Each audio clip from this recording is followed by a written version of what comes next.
What up? What up? What up? How's everybody doing out there, man? It's been crazy lately. It's been crazy. Oh, man. We're hoping to have a good show, but our guest has not shown up. But you know how that goes, man. I always prepare for the worst, but I actually got another guest just in case our guest of the day does not show up. But without further ado, man, I'm going to bring my guys to the stage. We're going to pop this thing off. Man, last night we went. Oh my God, we went till about 2 in the morning, bro. But it was all love. You know what I'm saying? I'm retired. I ain't got nothing else to do. But I definitely appreciate all seven, 800 of you guys that stayed with us last night. I think the stream is over 1,000 for all three of these. But yeah, man, let's bring the guys up and get right to it. So we may have some other cats popping in and out because I had already sent the link out to a few guys, but we'll see who shows up. But as they say, the show must go on. So bring to the stage my boy Miguel. What's good, Yo, baby? what's good, man? Hey, man. I know I was joking with trapped in the closet yesterday. But Lord have mercy. This Got my man Big Ed in the building, man. Yo, what's good, E? Oh, What's good? What's good, brothers?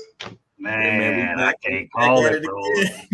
Is Man. another one? Is another one, man? Another Oh one? man. Well, I'm hoping so, man. I mean, bro, like I don't know, man. You know how that goes or whatever. But like I said, I brought a backup just in case. Unc ain't gonna never put all his eggs in one basket. So hopefully he shows up. Let me get my other guest on, my man Douglas.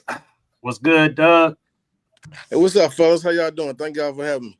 All right, what's up, Man, bro? man, of course, of course. So I'll just go into a little bit about I talked to a gentleman and he basically told me that he went to the DR and he met this chick. So I guess she was a babysitter for a pro, and she was in town.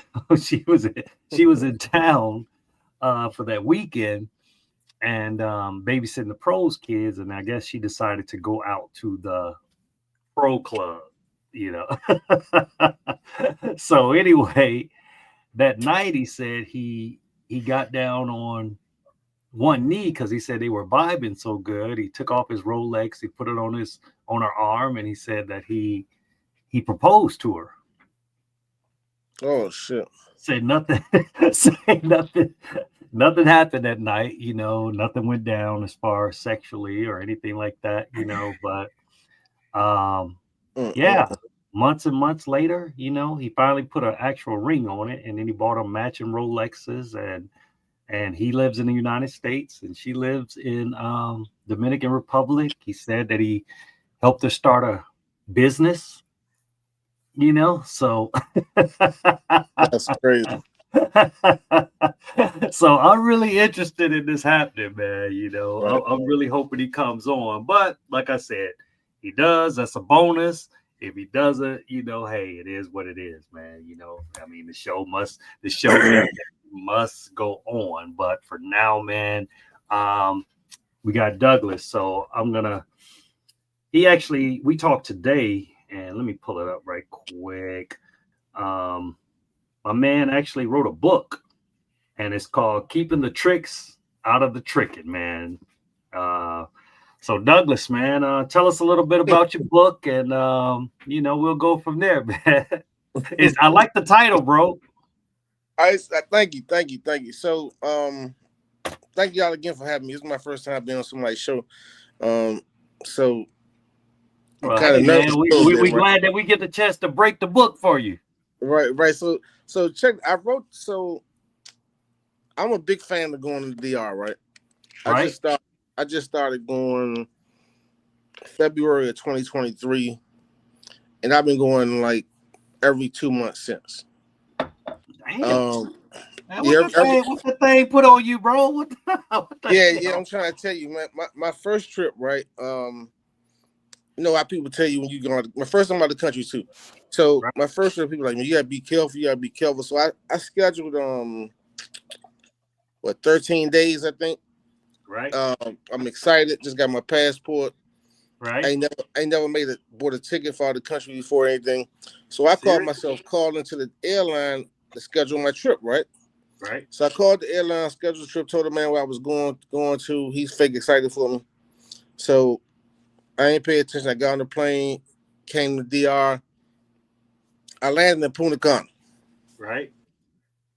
I'm trying to go to the North Coast. Right.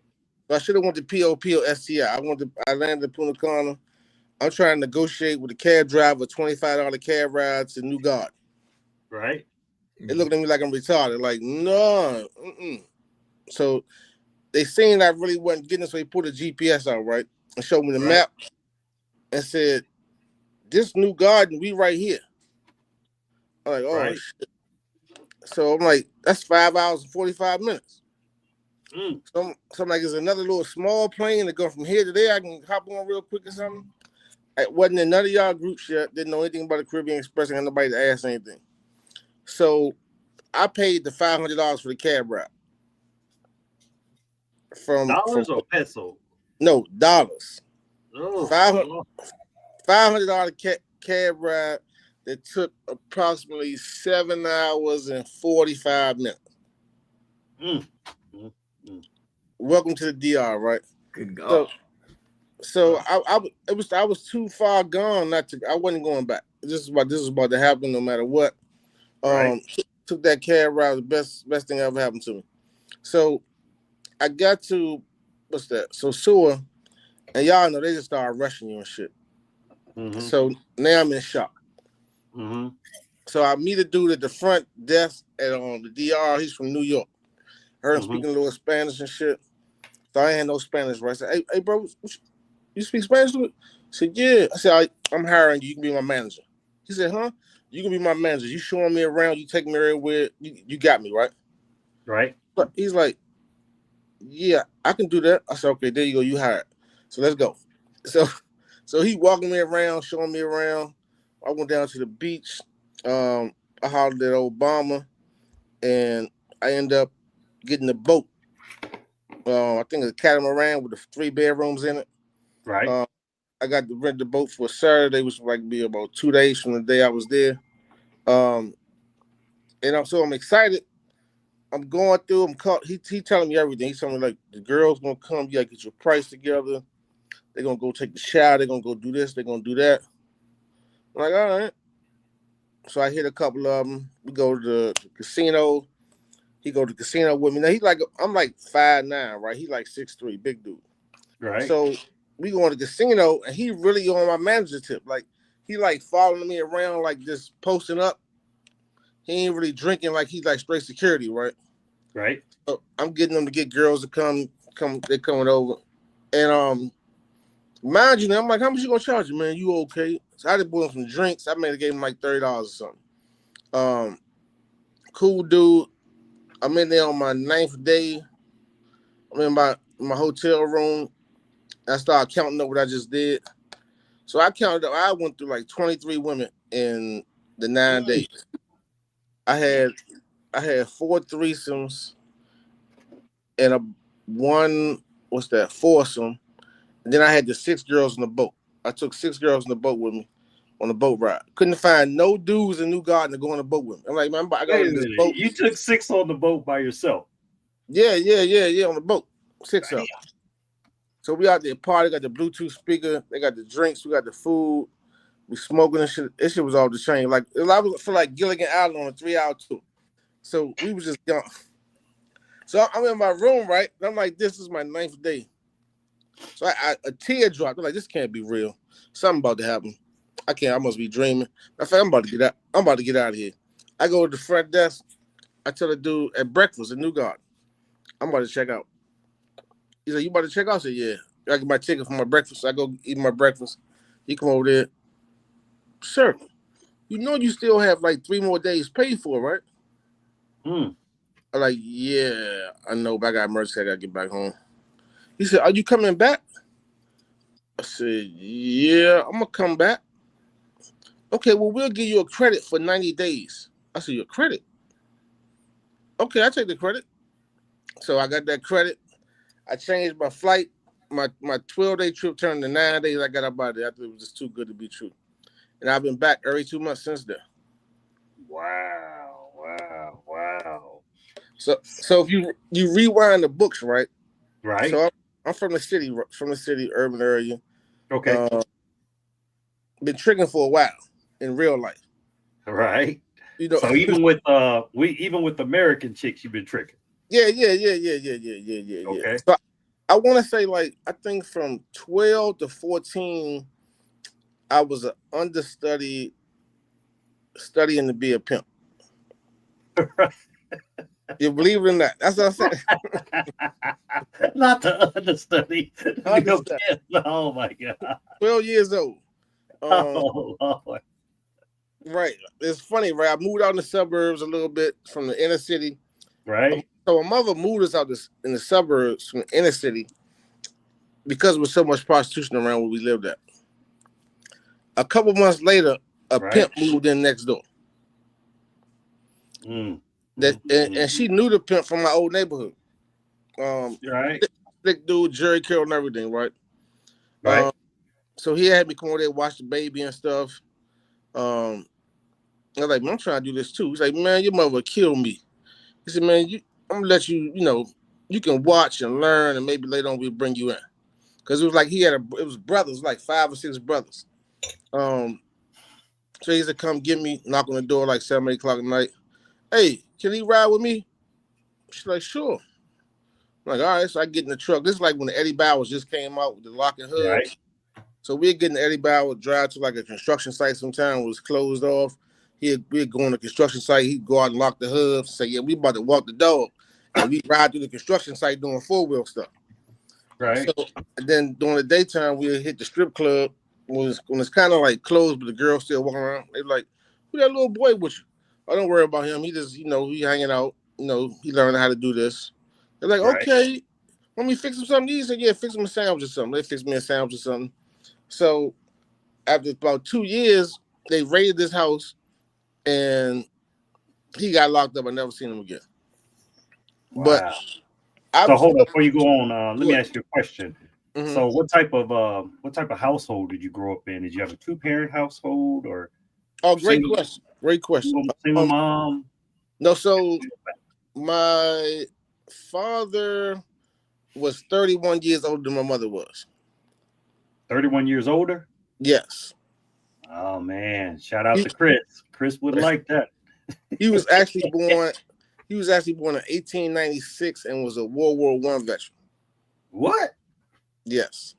Dang. I had the flag and the discharge papers and all that stuff. Wow. So they broke up when I was around 5. They got married.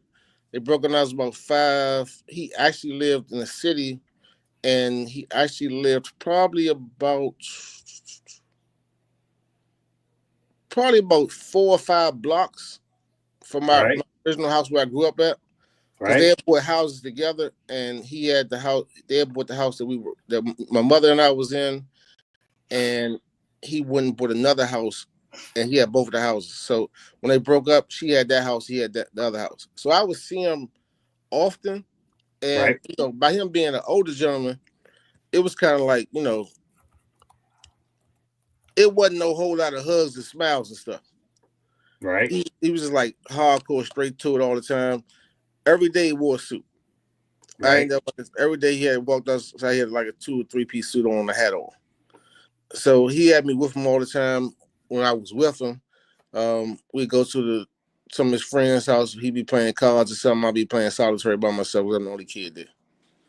And then I think we moved to that suburbs house when I was 9. And I want to say he died probably about 2 years later. Wow. So how old are you? I'm 54 right now. Okay, so you 54. Wow. Mm-hmm. Okay. Wow. So he didn't live that much. So you say he was only like a couple years old when he passed away? Yeah, I was probably around 12. Okay. Mm-hmm. Wow. So he must have lived a long time. Yeah, he lived to be, I want to say it was like 92 or 93 or something. Okay. He had about six other kids that from his previous marriage, and they lived in New York. The guy say 1846, man. He was a slave. No, 1896. 1896.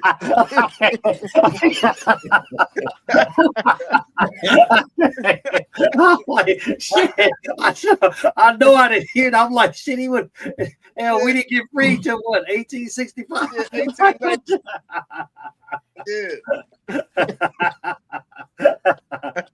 1896. All right, Yeah. that makes sense. Boy, hey, the chat, they be on it, man. They be fact checking, bro. They be. That's good. That's good. Hey, they keep us on our toes up in this joint. That's good. Hell yeah. So let me ask you this. Okay, so basically you were raised by your mom, pretty much most of your life. Yes. Uh-huh. And then the pimp kind of took you under his wing, right? Yep. So I think what the people want to know is how did you basically go from pimp to trick? Oh shit. How old are y'all? Because that seems like I'm 55. And I think Okay. they're in there 51, 52, somewhere around there. All right, so y'all was here when the crack hit. Yeah, for sure. All right, so when the crack hit, I started selling probably around 8th grade, if I remember correct. Right. So I started hustling around 8th grade. So now I'm off the porch. Right. You know, Biggie said, "Bitches ain't my homegirls. Now we fucking."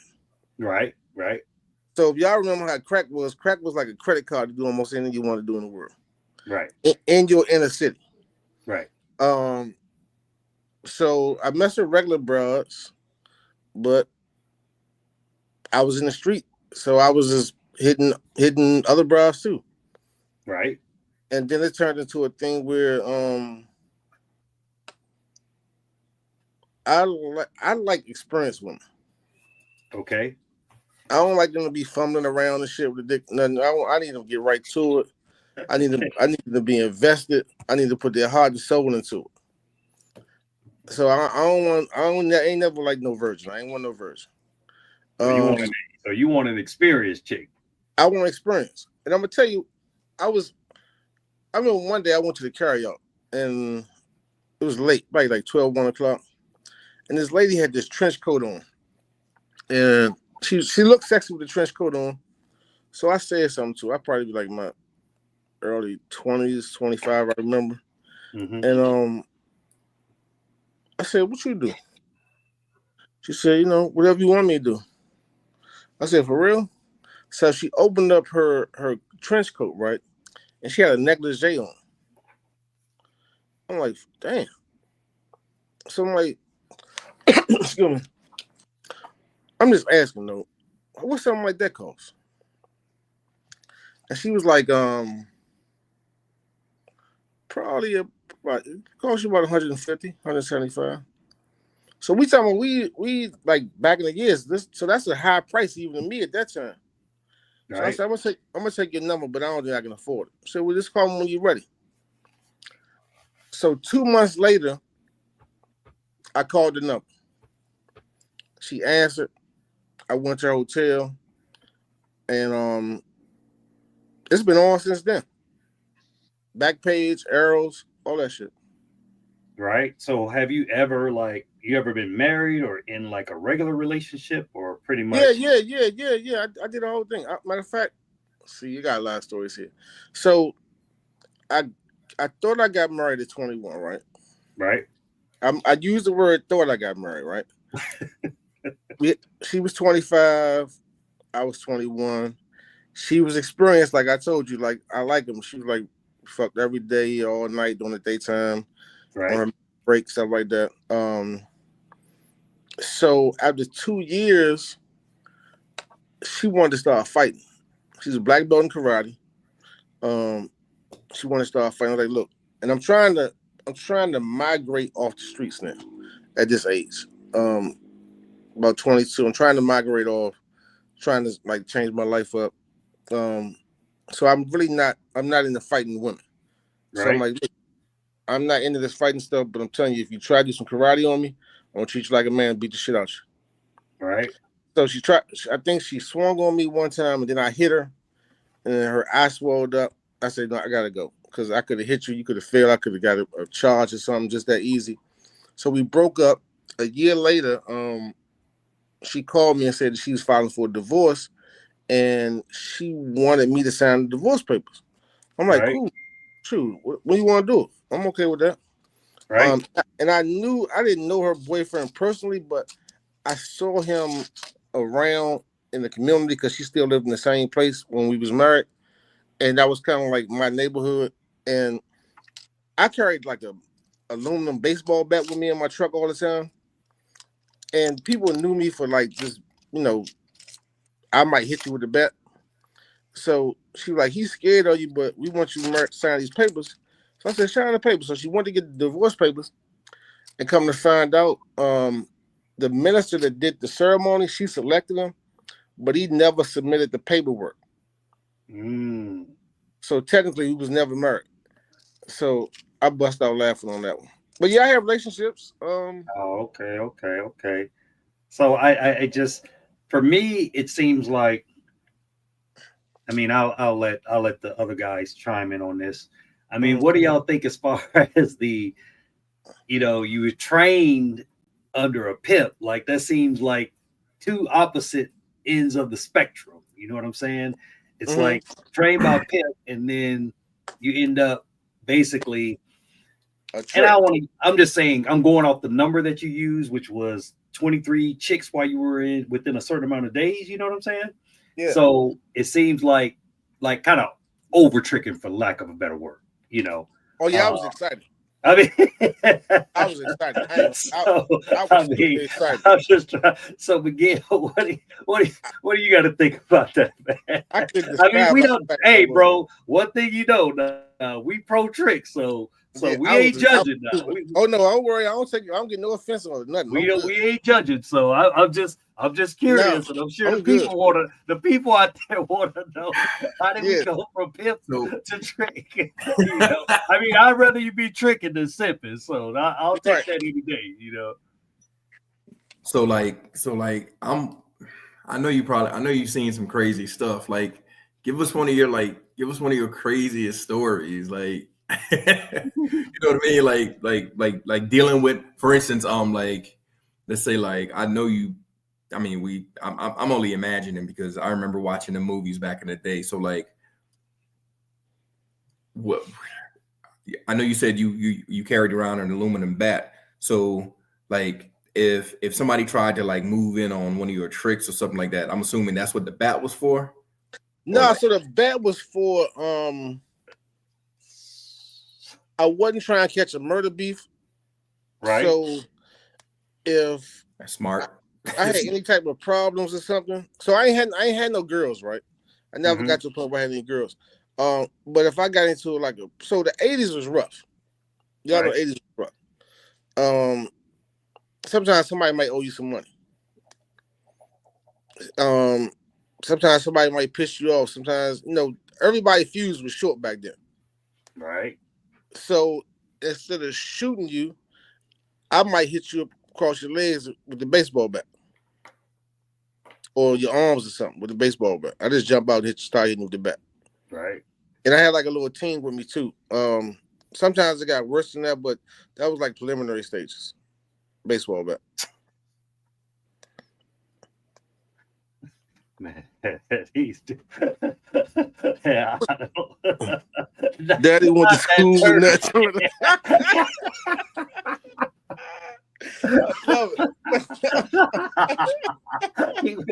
I mean, when he said 1846, I'm like, he was around when Abe Lincoln was president. Right. I had to be lying about that, right? He knew all this Abe, man. Shit. But I mean, so what inspired? I don't want to get too far off topic. So what inspired you to write the book, and tell us, give us a little bit without giving too much of it up. So, so the guys can kind of figure out is this something that they would be interested in buying or whatever. And go ahead, promote the book, man. What's the name of the book? Hold on. For real, you said your pops was born in 1896. Yep. And you're 54 years old. Mm-hmm.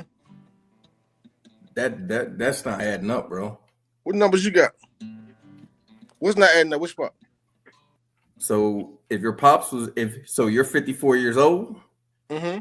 Which means he would have been. You're born in 70. That means he was born in 70, right? Yep. Okay. All right. Okay. Yeah. Okay. Never mind. All right. Never mind. I got it now. I still had 56. I just looked down at my paper. Yeah. I was like, this nigga drinking baby's blood. This nigga a vampire. my bad. Go ahead, man. But Gail, like, what is going on? Yeah, I'm like, you gotta do that.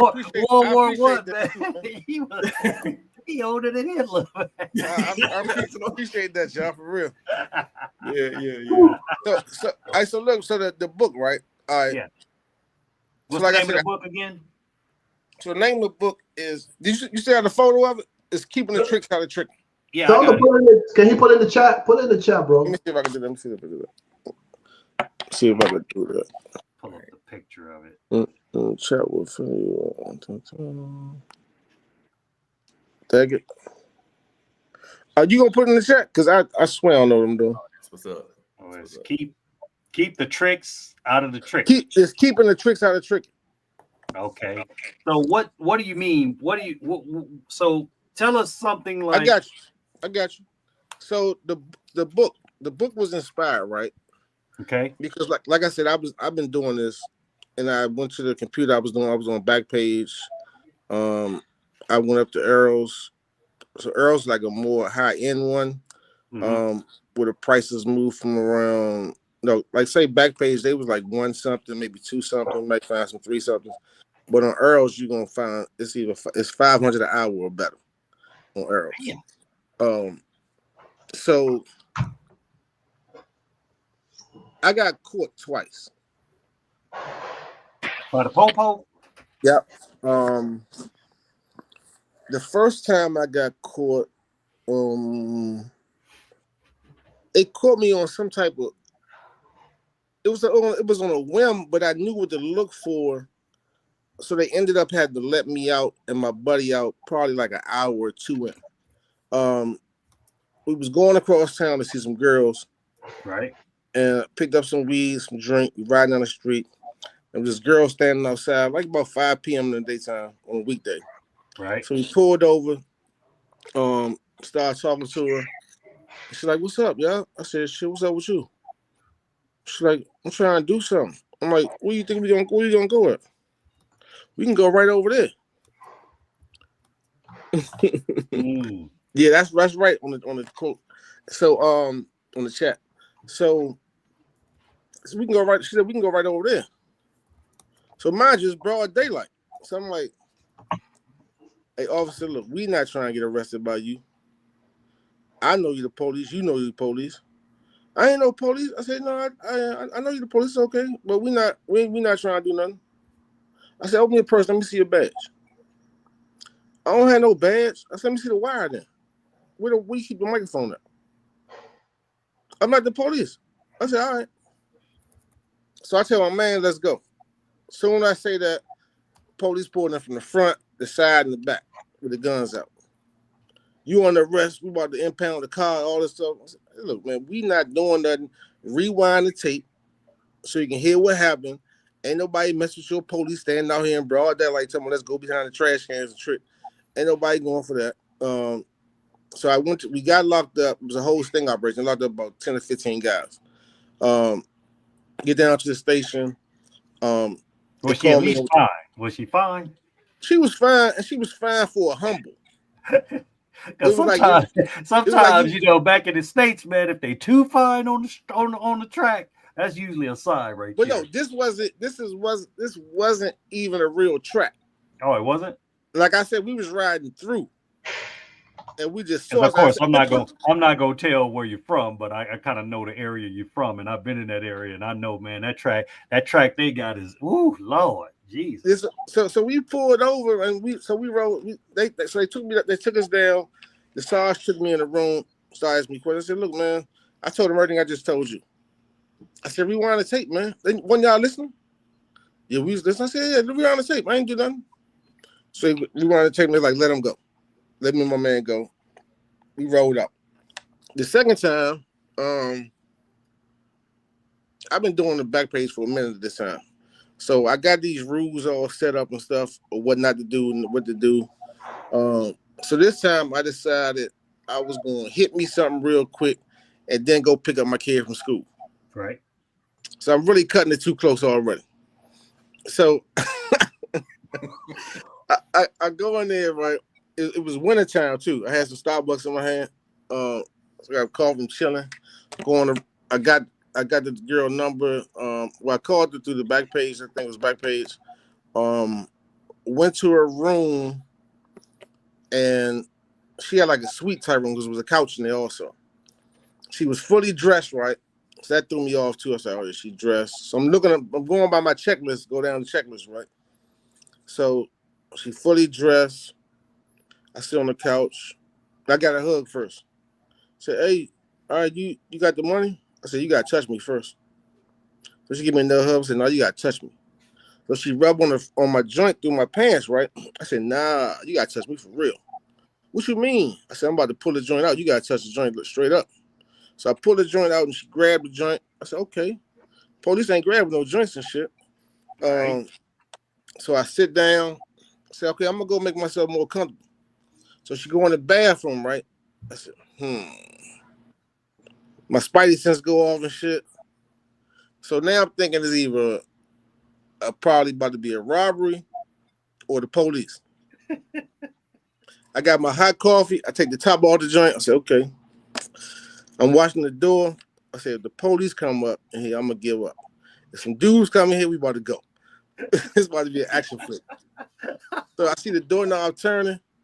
The police are like, get your hands up. I said, yes. It's like, what you mean, yes? I'm glad as a police, man. I thought y'all might be somebody else. So they wish me out and take me to the room next door. They had like a whole workstation. They had a lady with the little, a lady with what you call it, a laptop, right, processing people, a whole thing is chairs and stuff. So I tell them what everything went down. This time they ain't let me go. They still locked me up. Told me I had to go to what they called, diversionary program. okay, If I pleaded guilty to it and I went to the diversionary program, but hold on. While I'm getting locked up, right? Remind you now, I'm still gotta pick up my kid from school, right? So now that's out the window. So I had to think real quick what I'm gonna do about this. So a lot of us niggas we drive with no driver's license, right? So I call my baby. I asked the police, hey, can I call my baby mother? I gotta pick my kid up from school. They said, what? So I supposed to pick my kid up from school about 30 minutes. Can I call my baby mother? Like, all right, look, I'm gonna dial the number and you can talk. What number is it? So I'm in handcuffs. I call her up. Hey, how you doing? I say, fine. I said, I just got locked up for driving with no driver's license. Can you pick them up from school? She's like, sure. All right. So I got it out of the way. So went to jail. They told me I can go to the diversionary program if I plead guilty, or I can take it to court. But I'm gonna have to come through, what's the name of that thing? I'm gonna have to come down to the court building. I want to say they said twice or 3 times a week to do urine tests until my court date. I'm like, huh? I said, I don't have time to do that. How much is the diversionary program? It says $350. I said, I do that. So I went the diversionary program. We went back to the courtroom. I think probably like about 2 weeks later, and it was filled with probably about 30 dudes that got caught. And they had some vice cops in there. They had some attorneys in there. They had some people talking to you about disease, trying to tell you not to do it. And I told them my story, right? They said, no, she didn't do that. I said, what you mean she didn't do that? She grabbed my joint, touched it, and stroked it. No, she didn't do that. They looked at the paperwork that she turned in. I guess it's called not the manuscript, but when she wrote down all the stuff that happened, and it don't say that in here. I said, yeah, but it don't say that in here. But she stroked my joint. Like, nah, they wouldn't do that. Police not allowed to do that. I know, right? Memoirs of a sex addict. I'm with that. I mean, yeah, I'm with it. Hey, bro, I gotta almost agree with it, man. I agree. Just because of everything so far in yeah, Dominican Republic, that's what it sounded like. I mean, I like where you're going with this, but are we still talking about the book? Are we still talking about the book right now? I'm confused. No, so I think I don't know how we got to this part, but the background of writing the book. Yeah. Damn. Yeah. That's how we got here. Man, go ahead. Yeah, go ahead. Tell us about this freaky ass police. I'm sorry about messing it up, but damn, I'm like, you ain't messing it up.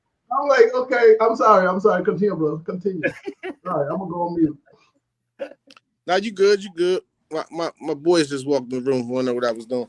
So they told me that she didn't do that. I'm like, no, she did do that. So they had a lawyer down there too, right? And it's like, well, you want to change your plea? I said, now if I gotta go take a urine test twice a week, I need to go to work. I don't have time to come down here in the middle of the day and pee in the cup for y'all. And I was smoking anyway. I'm like, it's gonna turn up dirty. Well, I'm gonna take myself through this. So they said no. They kept saying it wouldn't happen. So I paid my $350. They gave me a certificate for completing what they call John School. Yeah, I was called John School. Are you wait a minute? Yeah, they give you a whole certificate and all that shit. Wait a minute, they got a certificate. Yeah. Completion of John School. John School, yeah. Yo, please tell me you still got that certificate. Please tell me you still got it, man. Man, hopefully I threw it away. I think I threw it away. You should have put that in the book, bro. I was just about to say that. Yo, you should have had that in the book. No, because it's the thing though, right? The certificate got my real name on it. Oh, okay. Okay. Yeah, because it's a real like a high school diploma type certificate type shit. They print it out and everything. Yo, you should have redacted that shit, bro. That would have been awesome, bro. Oh my god. Fellas, these stories ain't made up, man. Right. Ugg J, Ed, and Miguel, we ain't no cap here, baby. Ain't no cap here, man. Right. Hey, when I think I heard it all, man. Right. So look, it was funny that comment, right? GPA. I was afraid they student. He was head of the class. He made the police grads. And look, look, bro, I'm 55 years old, and this is the first time I heard about graduating from John School. That is like, it was probably like diabolical, bro. That's nasty work. It was 3 or 4 hours, and it was on a Saturday. Yeah. Oh. And soon when I left, I went and tripped just to make up for that shit. So man. that was so.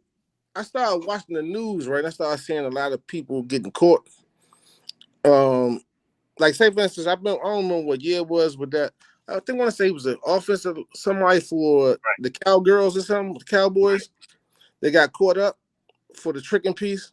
Right. And if I remember correctly, Eric Williams, he got caught up because he was having a threesome and he didn't want to pay the money. So that's why I tell brothers, man, it's easier just to pay them to leave. Facts. No matter we always preach that, brother. Yeah, you gotta pay them to leave. You ain't really paying them to call. You paying them to leave. That's why you're dealing with them, because you want them to leave. You don't want to talk. You don't want to cuddle. You don't want to go get them no juice out of the refrigerator. You don't want to fix them to eat. You paying them to leave. So what you think about the brothers, man, that wanna cuddle all night? Man, so I mean, you went to the DR. Out of the 23, did you cuddle all night with some of them? Did they spend the night? I was too excited. Go to dinners? How did you roll? So me, right? That was a good question. So I think spending the night. All right, so I come from a tricking background, right? Mm-hmm. And at that point in time, I never had nobody spend the night. Right. And then I come from the 80s, so I got trust issues. Right. Because So, you was going behind the trash cans in the inner city and hitting it, right? well, I go in some hallways. I don't think I hit the trash. Like the chick was trying to get you to go behind in the alley. The backseat of cars and shit. Put the seat back in the car or something, basic nigga shit, right? So when I was there, that first time, I had the first time ain't nobody spend the night. Everybody was just turn and burn. Just turning and burning. When I was on a boat, I had 6 on the boat. I had 4 of them on the boat, and I took 2 of them back to my hotel with me. Hit them 2 there. Brother, when is enough, man? Like, damn. Bro, I mean, like we ain't that far apart in age, man. What the? I mean, we had were you on that honey, or were you on that? So I heard about the honey. Everybody know about Cialis and the blue pill, Yeah. but I was on nothing. I was on straight up marijuana and some drinks and adrenaline excitement. This shit was crazy. I'm fresh out the city, man. Nobody doing that, man. Everybody, I had to make phone calls to get that type of shit to happen, man. That little bit of money they was asking for. When people start talking about them prices, they be complaining about prices, man. Y'all for real, man. But okay, I'm playing devil's advocate, right? Mm-hmm. So if the guys in the chat are like, okay, well, why would we buy his book when it seems like he overpaid? Because if you were paying 300, 400, 500, you know what I'm saying? That seems a little bit excessive.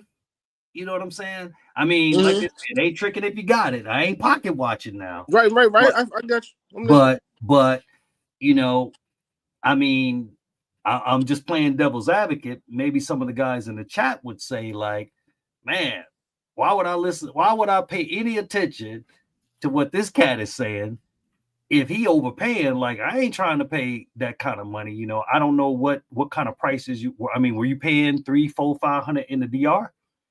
Oh, hell no. Okay. So check this out, right? You asked that first question, right? Right. So first of all, you said that it ain't tricking if you got it. That's one thing. Right. It's levels to this. Okay. And a lot of times you get what you pay for. Okay. Like we're talking about the states here now. We're talking about the states. Yeah, we talking about the states. So say if you trick something off a back page, you pay 150, 200. Right. You're gonna get, somebody who worked at another job, maybe, or somebody just trying to make a couple extra dollars here and there. Right. They're gonna come over there. It might be good, it might not be good. But you wanted the professional. I wanted professional. Now, would you say that because you were because of the issues that you had with the law, you wanted to make sure that, okay, I'd rather make sure I go for the total professional. I know that she's certified. I don't have to deal with this BS or whatever. I'm good. Do you think maybe that kind of turned it around for you a little bit? I mean, that played a small part, but I think I just evolved. Mm-hmm. I evolved to wanting like the best, pretty much. Okay. Like they're gonna have some type of negligees on. They're gonna dance for you. I had a stripper pole. They're gonna dance for me. I'm gonna tip them. I got the music, drinking, was puffing. It's a whole. So I used to go to strip club a lot, but once I figured out this computer stuff, I turned my house to the strip club. But now I can touch and I can finish the whole thing out. Right. So I'm big on customer service. Mm-hmm. Their customer service is a lot better. Right. And that's why I say people should stay and drive in their lane. If you're in the slow lane, the 150 lane, stay in the slow lane. Don't come on the where the fast cars at. We driving fast over here. I like that. He said stay in the slow lane. So how did you find out about, like, all right, what would be the appropriate range when you went to the DR? Did you do like any research? Or Oh yeah, so I watched videos before I got there. I watched Flip Flops video. I watched what's that dude? I was watching Taylor Made. I was watching what's the big dude name? TMI. right, And I think I was watching somebody else's video. right, So I knew what the price range was. right. So I had a good idea. So basically, like, okay, let's say when you went on the boat, right? It was 6 of them, right? Mm-hmm. So that was what, about 600-700 that day, or I so checked. plus the boat? So the boat was like, I want to say the boat was like 650. I want to say something like that. I remember I had the manager, right? Okay, The manager turned me on to the weed man, right? right, The weed man told me he can get girls. I told him I was having a party and need some girls. He right. took my WhatsApp joint. He started sending me a whole lot of pictures. He told me, yeah.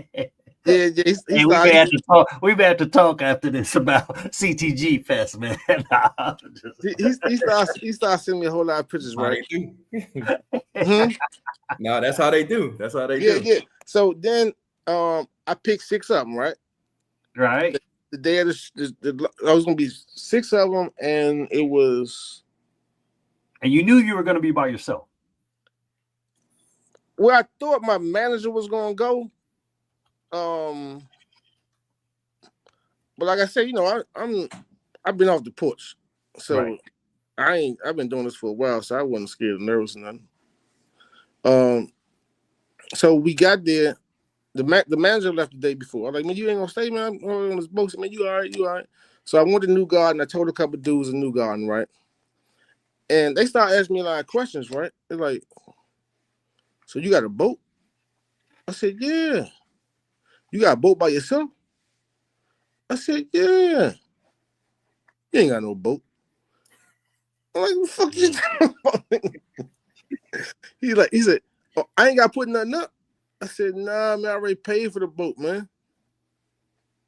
So I told a few guys, right? And I guess ain't nobody was with it. So I went to the beach. Went to the beach, and I met the little help when you come hit the beach. The girls was there. They was like, Poppy, where your friends at? I said, ain't no friends. It's just you? I said, yeah. They said, okay. They started filming on me and dancing and shit. And, all right, let's go. Went out to the boat and that shit went on. But no, so you say back to the book, right? So the Irk Williams thing, it was somebody else got locked up too. So I started doing research to find out, has anybody wrote a book about this? Market research, they call it. So it was a lot of books about prostitutes writing books. It was a lot of books about pimping, but it was not a book about a step-by-step booklet to follow. So what the book tells you from the beginning is what to say on the phone call and what not to say on the phone call. Okay. If you get past the phone call stuff, it tells you what to say when you first meet them in person and what to do when you first meet them in person. So basically, you're trying to keep yourself from being entrapped. Exactly. Okay. Because a lot of us don't know certain words we can use, even if they slang words. That shit still hold up in court.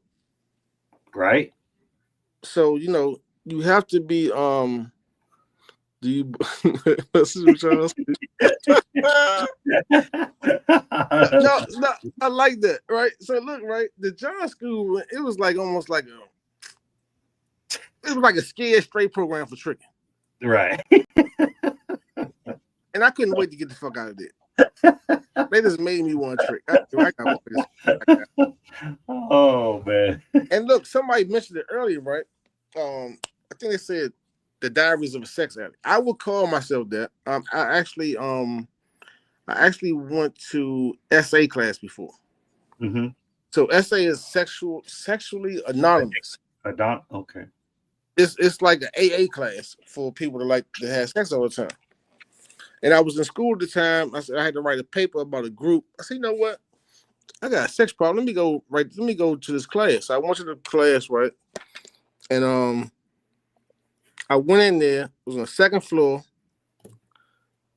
And it's mostly like white men and Asian men. It's probably about 30 men in the circle, right? Mm-hmm. All of them was gay, except probably about 2. I was like, fuck, man. I don't have nothing against gay people, right? What I'm just saying, right? Some of them, I'm like, damn, man. If these So wait motherfuckers, a minute. I can't let you just skip over that one. Yeah. So the sexual addiction class that you went to was mostly gay guys. Right. Probably two other straight dudes in there out of the 30. Oh, So Lord. you go up. So I'm thinking, like, man, so I ain't as smart as I am now, but I'm like, man, if these gay dudes try to attack me and shit, I might have to jump out that window right there. This is the second floor. I can make it out the second floor. I'm thinking about all kinds of ways of escaping all that shit, right? It's like, it's 2 men on the fight. So I'm in the class and they pass the mic around. You supposed to, introduce yourself. I'm here my first time and stuff. So people in front of me, I thought I was bad, right? Right. One dude was in there because he spent his graduate school tuition, which is about $30,000, on Hey, can y'all hear me? Yes. Yeah, hold on. Okay, I'm sorry. I was supposed to be the one that come in at 7:00. Okay. I think, or 8:00 or something like that. Just hold on. Let us finish up with Okay. him. And I am, fam. I'm just letting y'all know I'm here. I appreciate you, fam. Welcome to the show, Bruce. Thanks. Bruce Leroy. Got that motherfucking soul glow. Let your soul glow. Oh, Lord.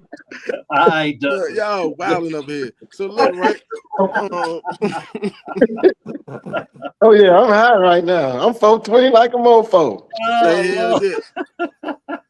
I'm sober as shit, right? So what the fuck was it?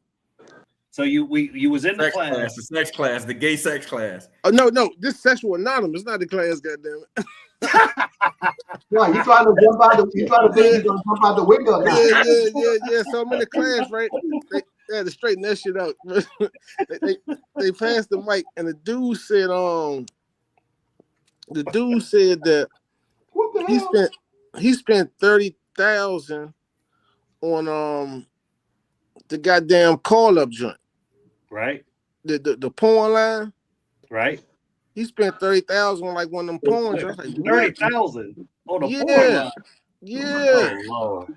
I was like, for real? Oh. So it get to me, right? I'm like, man. 30 G's? Right. I said, what did he get? He just talked on the phone, man, beating his meat. 30,000 for that shit. Yeah.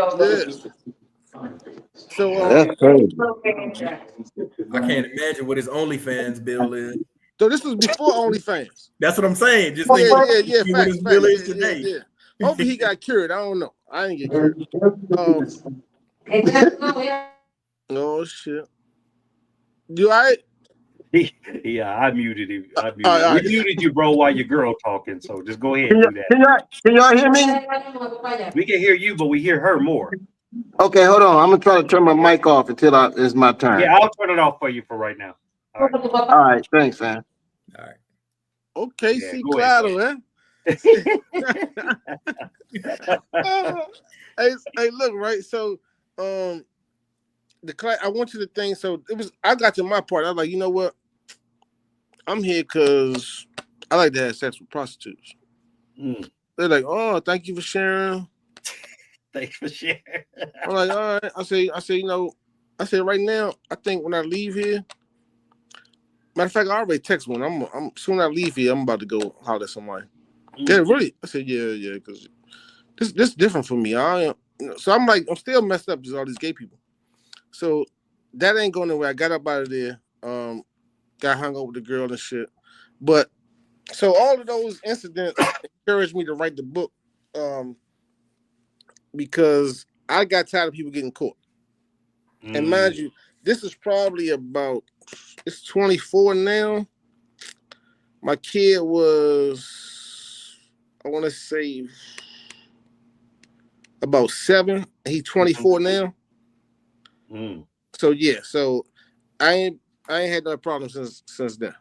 You know what's funny, man, is that the same thing that you're talking about is what kind of scared me. I ain't gonna say I ain't never done it, but it was always controlled, like kind of controlled environments. You know what I'm saying? Right. Where I kind of knew it was good to go. You know, like they used to have they used to have this place in Memphis, man, called Ebony Lace, man. Oh my God, man. Ebony Lace, boy. If anybody been to Memphis and they've been to Ebony Lace, they know how it goes down up in that joint. They ended up closing it down. And they cleaned up a lot of the strip clubs there, but it basically was, was a house, you know what I'm saying? And guys were handling their business in there, but it was off the chain. But I was always scared of getting caught, man. I had a nephew of mine that this dude had a master's degree, and pretty much, man, he got caught twice. And then a black female cop in the jail was like, if we see you one more time, you're gonna do some time. Because he's on 3 strikes. Now, one thing, I don't know if they had this in your area, but in the Memphis area, they actually had a paper, like a job paper, and they put you on billboards, man. They try to shame a nigga, man. Right. Doing it, bro. You ever heard of something like that? They ended up getting one of those here, but at the time they didn't have one there. And like I said, I sold crack in the 80s when I was a teenager. Right. So the last thing I was afraid of was getting caught by anything. Because I had a lot of things I've done that could have got me a lot of years, and I didn't get caught then. Right. I knew this was going to be a thing where they're going to let me out in a few hours type of thing. Right. So that the fear thing wasn't there. And some of my friends said the same. You ain't scared of getting caught.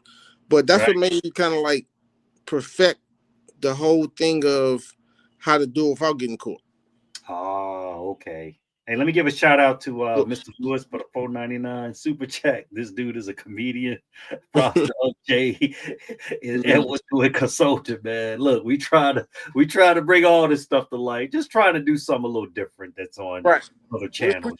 We don't hate on nobody else's channel or whatever. We just kind of do our own thing. And now I think we're starting to find our little niche of what we kind of like to do outside of what we do with my man Ron. Shout out to Ron, But at the end of the day, man, it's all about us having a good time, man, and of course entertaining you guys. But we don't make none of this stuff up. You know what I'm saying? My man contacted me, and we decided, hey, let's get on here. So we were gonna do a show on our own because we were doing.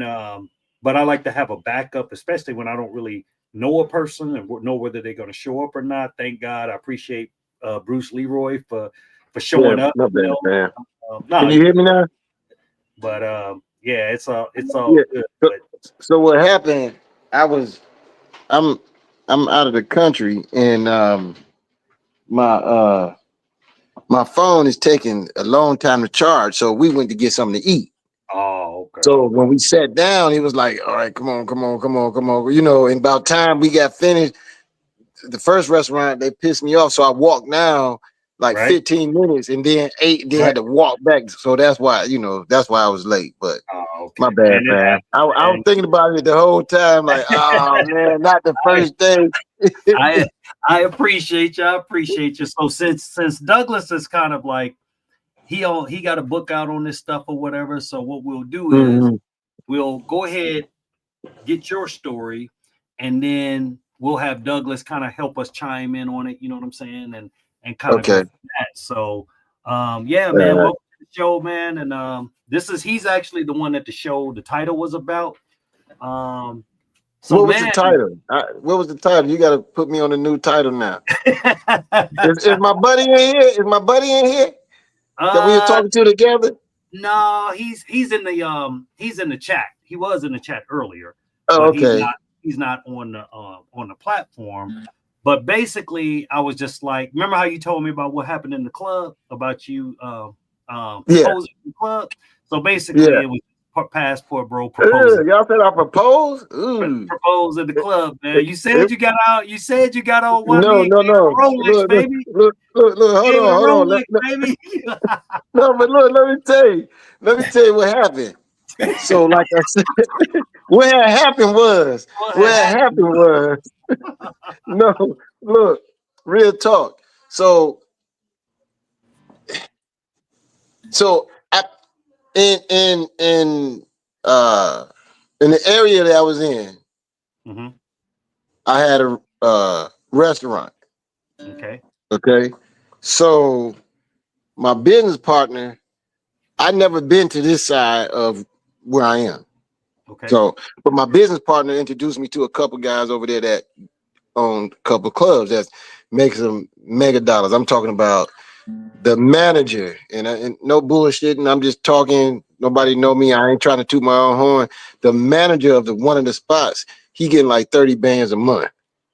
That's how they jumping off over there. So I came down to see because he was talking. The guy wanted to sell the block, but my business partner, with the amount they wanted, was the amount that they was trying to get from my business partner. He like, well, if that's the amount, then I can do it by myself. So he brought me in, and that's how it all started. So I'm down there, like I said, I've been going to certain places, and the stuff I do out of state, I can do in the States. If I buy a table out of states, I can buy a table in the States. If I buy a bottle, and I'm not bragging, we all men, our nuts all been hanging for a long time, so I ain't trying to brag. Right. So I was kind of chilling it. I had knocked a little girl off one time, or a lady off. And the next day I came in, so I'm just chilling. I'm trying to check out the vibe. I'm trying to see what's coming in the door as far as money, because we thinking of some major moves. So I'm dancing, the girls all around, you know how it is. So we looking around and all this kind of stuff.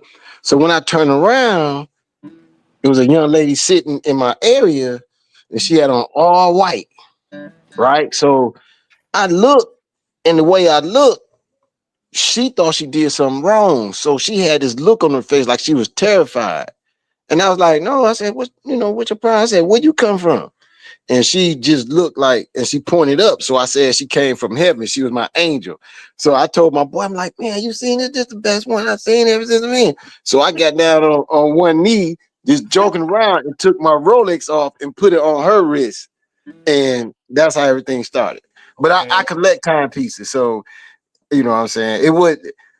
It don't matter about the price and all that kind of stuff. It was just symbolic because that was her first time coming to that spot.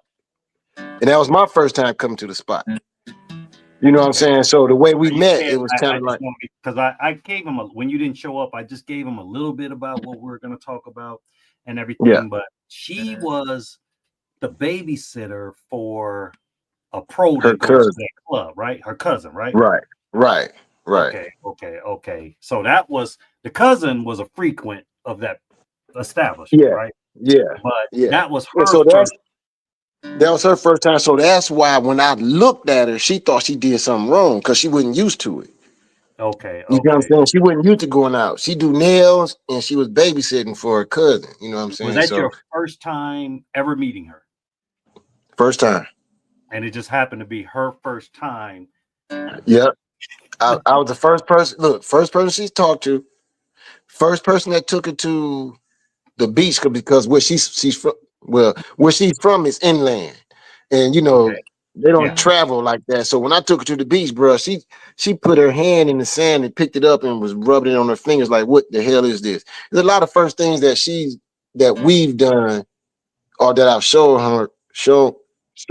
her thus far. That was her first time. You know what I'm saying? She green, bro, real green, real talk. Hold on one second. And she's 35. me give a shout out to my man Otto. Appreciate the $5 super chat. When is the movie coming and what actor is playing, bro? Hey, man. Hey, we collected all this information right now because we definitely gonna have to come out with a documentary or something, bro. Because might as well, hey man, might as well. Hey, might as well, man. Might as well. So, you met her, and how long were you in town for that trip? For that trip, I kept extending my time. I think I was down there for like 2 weeks. Because we was trying to get a lot of stuff done quick. Because we got restaurants in other parts of the US too. Okay. So we was trying to hurry up and get stuff done. So you got restaurants in overseas and you got restaurants in the US. We got restaurants in the US and one overseas, but we trying to get a few more, yeah. Okay, cool. Sport bars. Cool. Hookah lounges and stuff like that. You know what I'm saying? Oh yeah, that's a vibe. Just a little hustle. That's a vibe right there. So she ends up did she stay in that area with her cousin? No. No. Well, no. Okay. She's from where she's from is like 2 hours away from where I was. Right. So her cousin actually got mad because her cousin thought I was a mark. Like she thought she was gonna put her on me and she's gonna get some money, come back, and she was gonna she was using her as her babysitter. She was actually using her. She was supposed to pay her $30 a month. She never paid her. She always said one time. So then when she brought her out, she thought she was gonna use her as a mark, use me as a mark to kind of get her off the hook to pay her. But we was vibing and it wasn't no money thing. You see what I'm saying? So the first time she came, we chilling in the club later on that night. She come over. I'm tired from the last time, so I'm chilling. We get in the shower, all this kind of stuff. She lay down. She grabbed me, starting. I'm like, no. I said, let's chill. I said, suave, just chill out. So, because I was really tired, so we chilled. We didn't do nothing that night. Second night, we got up. we went to get something to eat, all that kind of stuff. Kind of kicked it again. I'm 420. I smoke weed, so she smoked. I smoked. Went to get lunch. Then that's when I took her to the beach. First time on the beach. We come back. We go back to my homeboy spot. I'm not really a club person, and that's the vibe I was getting out there. Was a club like atmosphere. I'm not. I'm more like a loungy type, cigar type, real chill type. So after a while, all that bang, bang, bang, we went back in the spot I had a private pool. So we get in the pool, chill out. We start talking. She telling me about her nails and stuff. That's she work on. I mean, she do nails. So I was like, well, how much is this and the other? Anyway, so she do babysitting and she do nails also on the side. Yeah, well, she was just doing babysitting for an old girl, but she really her passion is nails. Okay. So I set up a spot. She got one booth. Well, she got two booths, but nobody in there. But she do nails and shit. When I go back home, I send her whatever. Right now, she's sustaining herself. I really ain't got to help her. Okay, so after that first trip, did you have to help her sustain her living?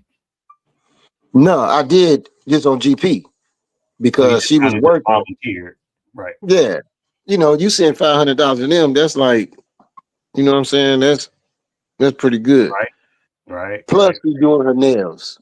You see what I'm saying? She's hustling anyway. Right. So she was pretty much able to live off the nails and you sending her a little stipend. $500 a month, like a stipend. Yeah. Okay. Oh man. What? I can't see y'all, man. How can I get back to the page? I can't get back to the page. I'm only on I see the chats, the comments, but I can't get back to the page where like the little chart. Because we can see your thing, but we can hear you fine. Oh, and everything. Okay, cool. All right. I just wanted to make sure I was doing it right. So hold on, I want to give a shout out, Kobe. Appreciate the $1.99. It was love at first sight. Laugh out loud jokes. I warned you on that one, brother. You know that she does. Al travels. She does that with all the guys. Yeah, that's Hey, look. smell what I smell. Listen, hey fam, let me tell you something. Let me tell you something funny. Some of these cats, they can't do this in the United States. Right. I can. So they would think I'm a simp if I was, or they can think what they want to think, but if you know, you know. You know what I'm saying? Right. I'm the first American she ever been with. I'm telling you. Oh, Lord, let's go over. I know. I wanted to. Was she out? You said she out of the countryside, out there in the DR. She out of the country, yeah. Oh, okay, all right. No, I don't know where the guitar is coming from, but it's going with the show, man. That's me. Let me tell you something. I ain't got nothing to prove to nobody, fam. I ain't got nothing to prove to nobody. Oh man, hey bro, look, this like I told you, guy, right? I told you earlier. No, tell old boy, tell Rob. I didn't say $500 a month. I said if you send him $500, that's enough. I'm not sending her $500 a month. But when I get my spot, because I'm about to long-term lease a couple of spots here, in Panama and not a couple other places, but yeah. So it's not. Without a doubt, and I'm just playing devil's advocate now. So just I gotta ask the questions. You know what I'm saying? Yeah. So without a doubt, you know that she was not a pro at all. Never. And you really believe that she would be caught in a pro club, and chat, you can answer this too, would be caught in a pro club if she was not a pro? Okay, let me tell you this. Like I said, she was babysitting. And listen, her cousin was basically hustling her. So what she did, she brought her out to the club. Just so happened the night I came, because the night before I didn't see her there. I saw her cousin because my homeboy was knocking her cousin down. Mm-hmm. You see what I'm saying? That night I didn't do nothing with. I did something not with her. I did something with one of her cousin's friends. But the next night that I saw her cousin, she had her. That was her first time. And what she was doing, she ended up not paying her. So she was bringing her out to use her to see if she could get a mark to kind of salvage her not paying her for babysitting. Okay, quick question. Oh, go ahead. Yeah. Right? So the night before she was babysitting, so the night that you met her, who was babysitting the baby? That's what I'm saying. With nobody at the time, with nobody then. She was trying to get her out to make money. She was trying to get her out to use her to make money. So where was the baby? Babies, bro. She got her cousin got like a 10-year-old, 9 and an 8 or something like that. Her cousin, a real pro. She got, I think, 2 American kids and 2 Dominican kids or something like that.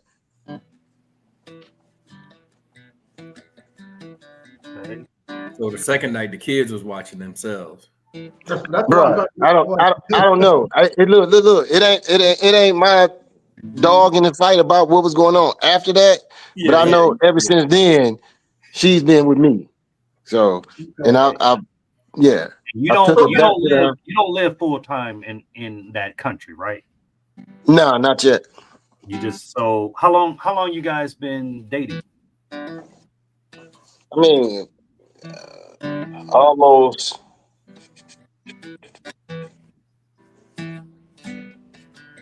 probably about 7 or 8 months. About 7 or 8 months.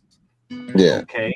So in 7 or 8 months now, you had mentioned to me that you helped her or put up the money to start her a business.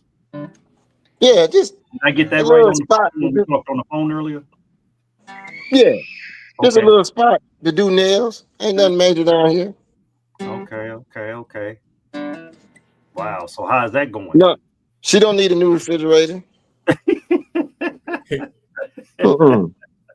You don't need a new refrigerator. So Man, you said she was already kind of like self-sustaining herself by hustling. She was a hustler.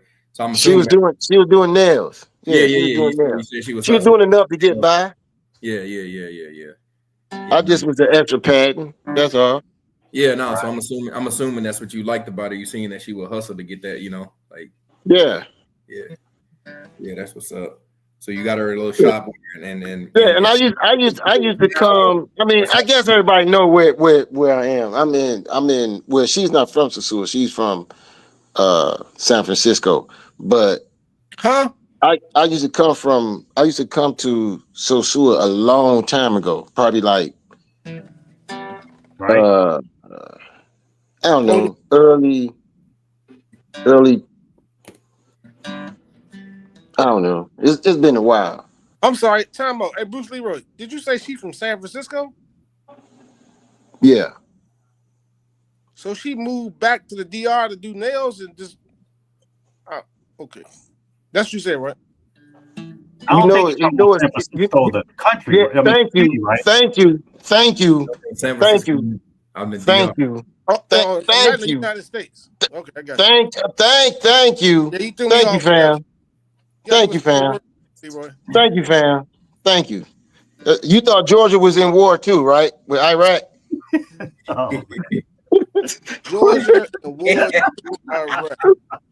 I'm just saying. If I say she's from San Francisco, why would I say she's from San Francisco, California, to bring her back to DR? Come on, fam. You done blew my high. Let me go get my blunt. You done blew my high. God damn. What's up? What's wrong with this cat? You gotta stop smoking that brown shit then. Yeah.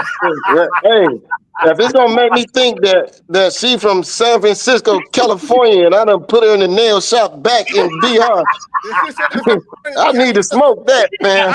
I had to stop playing this shit. He's smoking that Reggie, man.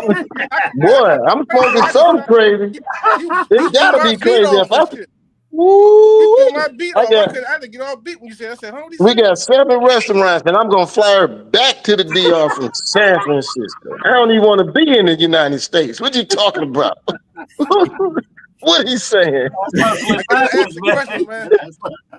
don't even want to be over there. You talking about San Francisco? Oh my God! What's up, fam? Recently, where don't put the glow on me. No, I'm just messing with you, fam. Hey, it's all love, bro. All love. That's what's up. Man. So we got one saying no matter where she's from, she's scamming him. Well, she can be. But look, I'll tell y'all what. If she scam me, I'll let y'all know. I'm solid. I'm 100. So how long was it that you knew her before you helped her start the business up? How did y'all get to that look, we already got a business established down here, right? Okay. When I came down here, bro, I get pussy in Atlanta, like left and right. Oh, damn, I done fucked up. But anyway, I get pussy in the United States. Ain't your girl right there, man? Look, I get pussy in the United States. I get pussy in Miami. I get pussy in Tampa. I get pussy in Baltimore. I get pussy in Cleveland. So it's not about how long it took before I helped her out. When I came down here, I was looking for, first of all, a place that I know if I get or when I get, is somebody that can take care of it for me if I'm not here. For 2, I see somebody that's a hustler. She ain't trying to get in my pockets. Let me tell you how cool she is. When I was down here the first time, we finally got with it. I knocked her. I don't know if I knocked it on, but I'm gonna say I knocked her psycho on. I'm gonna be the man and say I knocked her psycho on. So then she said, hey, Poppy, she was like, I know you're on vacation. She said, my cycle, if you want to get another chica, just come in, this and another, use a condom, this and the other is okay. And I was like, no, I'm chilling. I'm good. We chilled in the pool. I ain't got time for all that shit. I can bust a nut in Atlanta. Damn, I keep telling y'all where I am. You hit that shit raw, bro? You hit that raw? Huh? You know it was. He already said it. What'd you say? Okay. You good. Go ahead. No, let him sell. I answered the question for him. Let him say it out loud. Go ahead. He asked. Hey, Bruce Leroy, he had a question for you. Let me go shut up. I'm sorry. Okay. No, he said you already answered the question, but I was saying you were hitting it raw dogging. Oh, yeah, most definitely. Okay. Most definitely. And still, right now, to this day, tonight, yesterday, the day before, later on, I'm down here to the 6th of next year. So yeah, it's gonna be. I don't need none. Now, if I bring somebody else, she want me to. Put the plastic But bag. other than that, I'm chilling. Now, does she have kids? Yeah, she do. Dominican kids. Yep. Okay. Yep. One or Older two? too. Older? One, a boy and a girl, 13 and 16. Right. So she was taking care of them before she met you. And she was Most definitely. baby. Most definitely. Most definitely. Hey, Okay. you at the What's up? crib? Hey, fam. What's up with this guitar? Who's that? Is that That's the Douglas. Beverly Hillbillies or goddamn Hee Haw? What Is y'all that you doing, again? fam? Oh, is that Huh? That's Douglas. Douglas? Oh, So, hey, Bruce Leroy. Yeah. Yeah, my bad. So your Huh? spot you in now, are you at her spot or you in the Airbnb? No, I'm in the Airbnb on the other side, not where our restaurant is. I'm on the other side of the island. Okay. So when you go there, pretty much, she doesn't stay with you the whole time. Yeah, she stayed with me if I wanted to stay with me. But like today, she gave me my little downtime. You know. Right. Oh, Yeah, she cool people, bro. I thought that was her in the background earlier. We heard. That was her. Oh, okay. You right here now. Say hello, mommy. Hello. Hello. ¿Cómo ¿Cómo está? Everybody, está? how are you? Todo I'm bien. good. No. What's that? Little cutie too, bro. 35 years old. 35. Cute. She kind of reminds you of what's the old girl that played in Ice Cube? Nia Long. She like a Nia Long. Yeah. Got a little bob, all natural hair, no silicone, all natural. About a handful of breasts, nice little hips. Probably like a little, not a basketball, maybe a couple of volleyballs in there, if that. Real petite. Okay. Sincere too, bro. Real sincere. And you said she's never been with another American except you. Yeah. Pretty much. Yeah. Okay. So I mean, hey, listen, let me tell you something. Even if it was, when I was in, fuck it, I'm 100 with y'all. I'm from Cleveland by the way of Atlanta. If somebody know me, they know me. We used to go to the trapeze. Me and my chick, I was with for 14 years. We used to go to the spot called the trapeze. Yeah, and then we went to what's the other spot? Paradise Valley up top. We used to do that shit, man. You don't know what's been all up in your girls. You know what I'm saying? But I'm just telling you, she ain't got no reason to lie to me. You know what I'm saying? None at all. She gonna get it whether I give it to her or not. You see what I'm saying, fam? But she not like that. I've been down here. I know the hustle. We just asking the questions. Right. You know, the people want to know. Like I said, fam, I wouldn't listen, fam. Let me tell you something. I mean, there is incentive incentive now. Let's keep it 100. There is incentive. You know, being it is, and us being American. You know, we at the top of the food chain, right? So there is. You're right. You know, it is. It happens every day. But do you think is an incentive on both parts? I mean, because I got an incentive too. Let me tell you what happened. Let me tell you something funny. I'm in the bathroom, right? I'm getting ready to take a dump. So I tell her to go outside. Not go outside, but get out the bathroom because she come in and get ready to brush her teeth. I'm like, no. I said, go outside. She said, Poppy. She said, me with you long time. Me with you when you get older, this and that and the other. She said, I'm gonna wipe your ass then. I can smell it now. I was like, fuck, okay.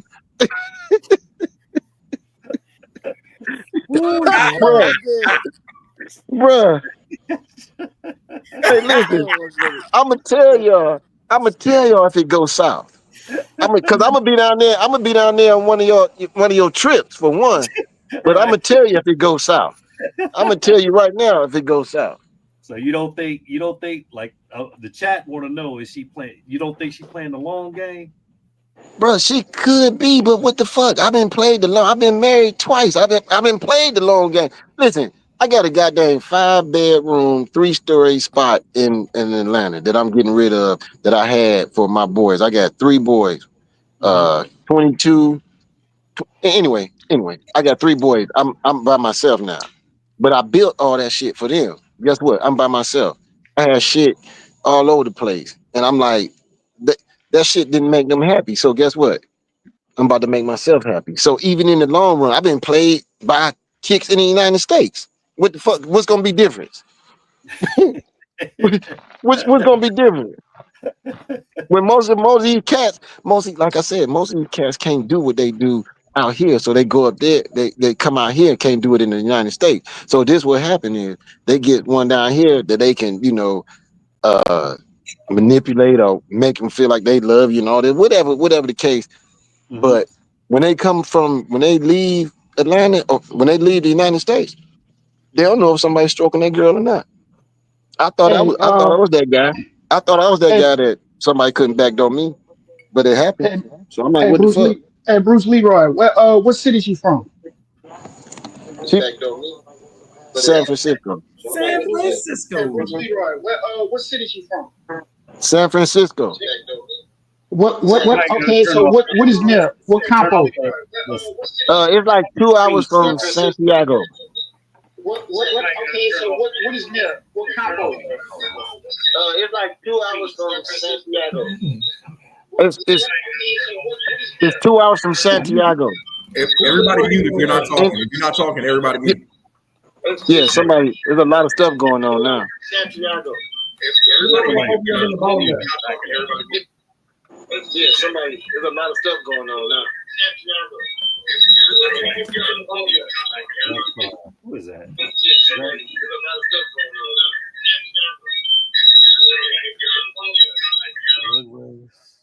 Okay.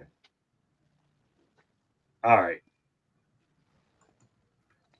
Oh, he had to get off. Yeah, it might have been That him. was him. Yeah, It might have been him. He probably had he had feedback or something. He was probably close to. Yeah. Now I know. I was gonna say, Miguel probably could know about this. I know sometimes people say in the yard, if you want a quote unquote good girl, they normally got to come from the campo because they don't have too much experience with American people, but they do see it. So that's why I was asking when he said that to try to find out what area she in, because if it's one of those popular compos as they call it, then she probably saw American. Not saying that he lying, but it's just to try to find out, to try to help the brother out, you know. Yeah, it could be. It could be. I mean, if you go, I mean, I'm gonna say this, right? Your chances of finding a good girl is better when you find them in the compo. That your chances are a lot better. You know what I'm saying? Probably the only thing that kind of makes me blink a little bit is the fact that most regular chicks wouldn't be caught on the set. Mm-hmm. Yeah, I think, but you know what? Whether it's with the cousin or not, most but listen, I really feel you on that. I feel you, fam. I feel you.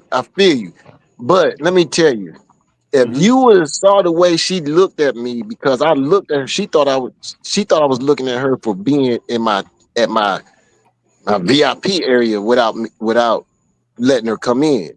She looked terrified, fam. Real talk. She looked terrified. So I was like, what's up? And then when I started talking to her, I eased her tension, so to speak.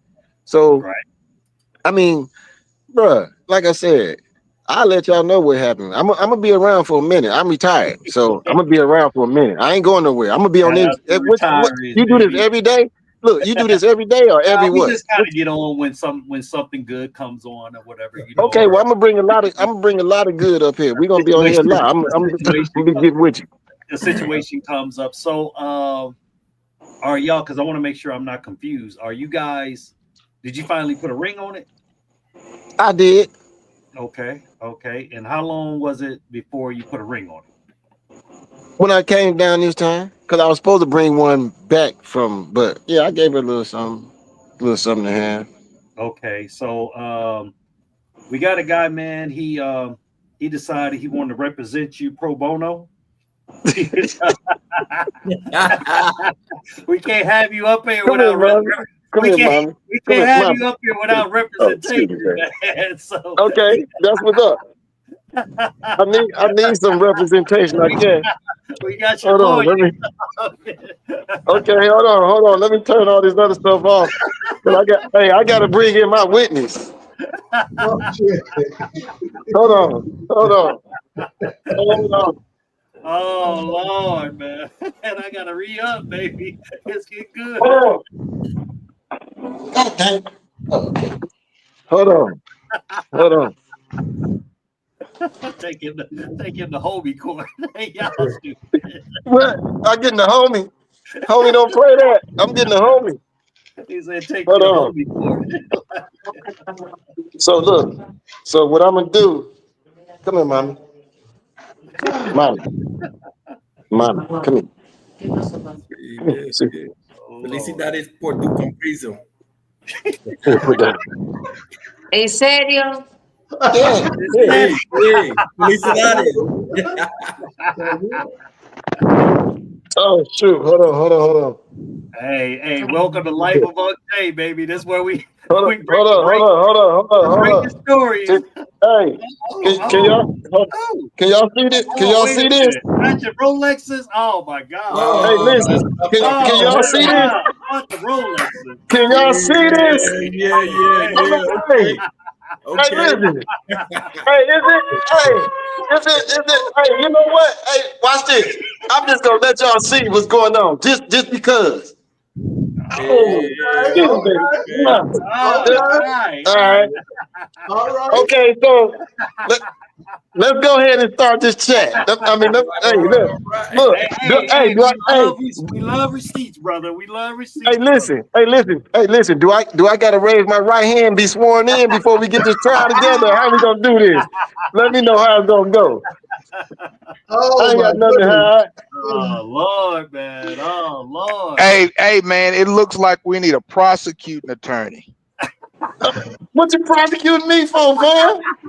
Hey, man, hey, we, you know what? We done did some pro bono work, and man, my firm went under, man, because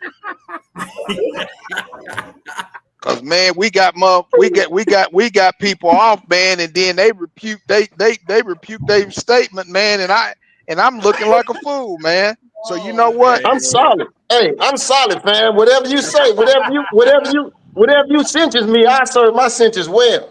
That's what I'm Okay, talking all about, right. Now Bruce Lee. Live your life, Bruce Leroy. Live your life. Right. I can try to. Talk your shit. Hey man, I can try to get you a stay. I can try to get you a stay of execution. Bruh, hey, listen.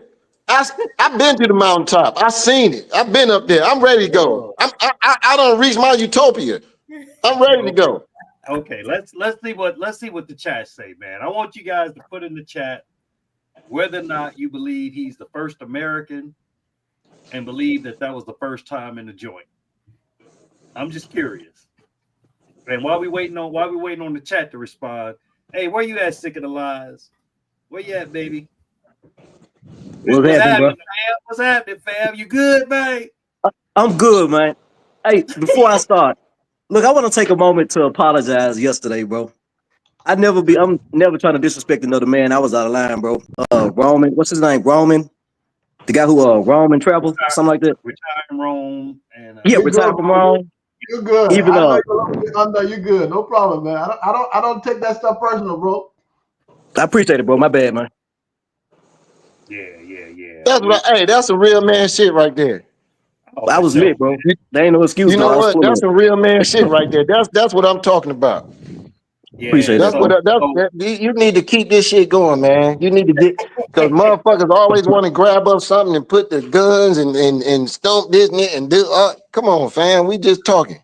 Oh yeah. You know what? If we can't, like I said, if everybody agreed on this panel, this wouldn't be fun. You know what I'm saying? It would actually be right. So Right, I appreciate I told guys like you, guys like What up, he talk about putting the guns up. We need to get you some goddamn condoms. That's what we need to do. Get you some goddamn condoms. Some what? Some what? Some goddamn condoms. We gotta Oh, get some oh no, but hey, condoms. hey, listen, hey, Oh listen, man, listen, He going for what he listen. know. No, no, no, listen. Hey, listen, You better get the listen. baby over there. That Hey, man going listen. for what he know. I get checked out every year on my birthday, and not only that, I'm shooting blanks anyway, so it ain't gonna matter. right. So if she come up pregnant, you know it ain't yours, huh? Did I know? You got that Are you right, but I still don't think that's gonna are you happen. still gonna stay with her even after you see the proof? Come on, fam, really? Now listen, Hey. And he's gonna what? stay with her too. My daughter was born when I turned 50, bro. My daughter was born when I turned 50. So Go What? buy another Rolex. baby pop Uh, out. listen, Hey, Let me I gotta hear what Kobe ask you gotta this, say. man. I gotta hear what Kobe gotta say, man. I know Kobe got something to say. What do you gotta say? go ahead, go ahead. Kobe. Hello, Kobe. Oh no. Kobe. He did. What's going on, Kobe? Nah, man. I mean, it looks like true love to me. You know what I'm saying? Yeah. I mean, this looks real. Damn. What can I say? You know, and we gotta support the brother, right? Let me see. We got one saying hell no. If it Hell works for him, no. then it's all I good. can say this, though. We here to support you, If 2 bro. hours away is possible. He is the first American, but if she goes to the city, possibly be with some American. Yeah. You got As her soon as you that turn your Rolex. back, she gonna sell that Rolex. You got her that No, no, Rolex. listen, no. Listen, let me tell you something. That's a whole house right there in the DR. What happened? I said He that said Rolex. that's a whole house in the That's a DR. whole That, house in the that watch. DR, bro. Oh no. Oh yeah, I know, but no, So she let gonna me be ask you straight. this, fam. Like, when you, Yeah. I mean, what do you say, man, when people would charge you for driving up the prices? I mean, it seemed like a Rolex for No, a no, Dominican, like that's no. Listen, He ain't driving bro. no fancy work. listen. Hold up. I Listen, mean, is listen, that listen. really necessary? You know, I No, mean, fam. Listen. That is my Rolex. okay. That she just got it on. She like that's the one I had on when I came down here. So it's just something just to have fun. Oh, So okay. when I come there, no. I collect timepieces. I got probably over 40, 50 different timepieces. But what I'm saying is that was just a joke. That was just, but when I come down here on the regular, like I probably come down here 6 to 8 months out of the year Mhm. on the string, she gonna have one. The same one, but just smaller. Real talk. Okay. So Yeah. when you go back, are you For the taking lady, back with you? say it again. For the lady. Hold up. Y'all hear what she's saying? Hold up. Listen. Fam, listen. I collect timepieces. I got probably over 40, 50 different Hey, timepieces. you got to turn it off in the background if it's That's playing on Kobe. something else. I think that's Kobe. That was just somebody. That's not me. That's somebody So else. you don't have nothing else on? Okay, No, it stopped. Go ahead, bro. No, I said what I'm gonna get you for? What that Rolex for, baby? For the lady? For the lady small. Lady small? Leader, yeah. Okay. See, she want the small one for the lady, so I'm gonna go ahead and get her one. Yeah, that's what's up. That's what's up. Man, all I gotta say is this man. Look, okay, all I right. want to But invite no, you. hold up. Let me that tell you wedding. something. Let me address something right quick. The brother asked me if I was driving the prices up. My thing is, she's not getting anything for her service as far as that. Like, she didn't say, give me 200 or give me, that's something that she want. Everybody ain't looking for that. That's just something I want her to have on. So when they see me with her, they like, oh no, that's the one. That's not just somebody he down here banging out. That's the one.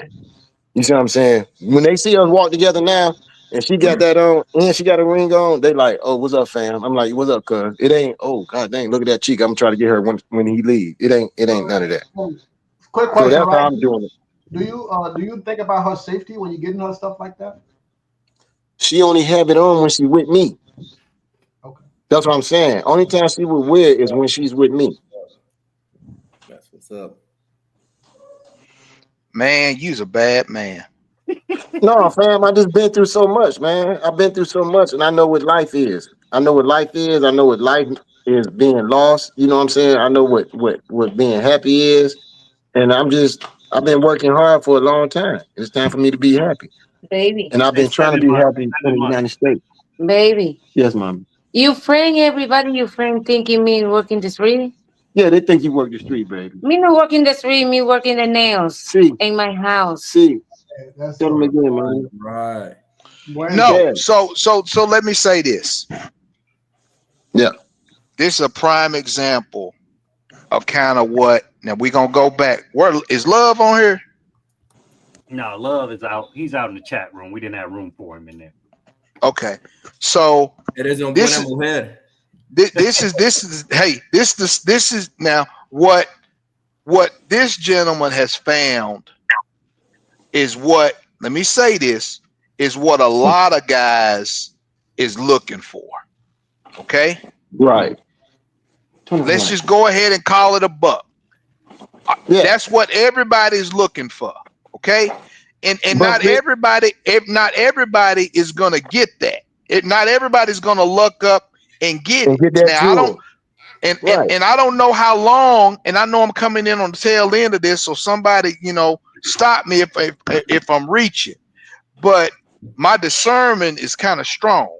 So with that being said, I feel like that, like I said, most of the guys are looking for that same thing when they get off that plane and they run into it. But it ain't all. It's like what's his name said? From Memphis. Help me out. I'm bad with names tonight. Chris. What Chris said. Sometimes it's a fantasy that these guys thinking they gonna get off the plane and they gonna get that. And some of them get hustled. And some of them get far. There you go. And then if you look, a hustler know a hustler too. For one, fam, like I said, this is not new to me. Hustler, I know game, bro. I'm from Cleveland, Ohio, fam. I'm from real Cleveland, not Warrensville, not Shaker Heights, not Cleveland Heights. 116 in Miles, 116 in Kinsman, Superior, St. Clair. I know game, bro. This ain't game right here. This guy, I done left her with both Rolexes in this room where I am now and went out to smoke a cigar by myself. Come on, fam. Well, but let me say, and I can see that because I'm seeing some guys that are on here now, like Miguel. Miguel is a vet, and he found him one. Jay, he's been down there a year, but it only took him probably 4 to 5 months to find his woman that he's got, or maybe a little bit more. But because so it's possible to do it, but a lot of these guys are coming down there and they crashing out. Yeah, because they're not used to it. They're not used to it. Hey, I'll say this though. Fam, listen, we OGs now. I take it because some of y'all talking with sense and knowledge and all this kind of stuff.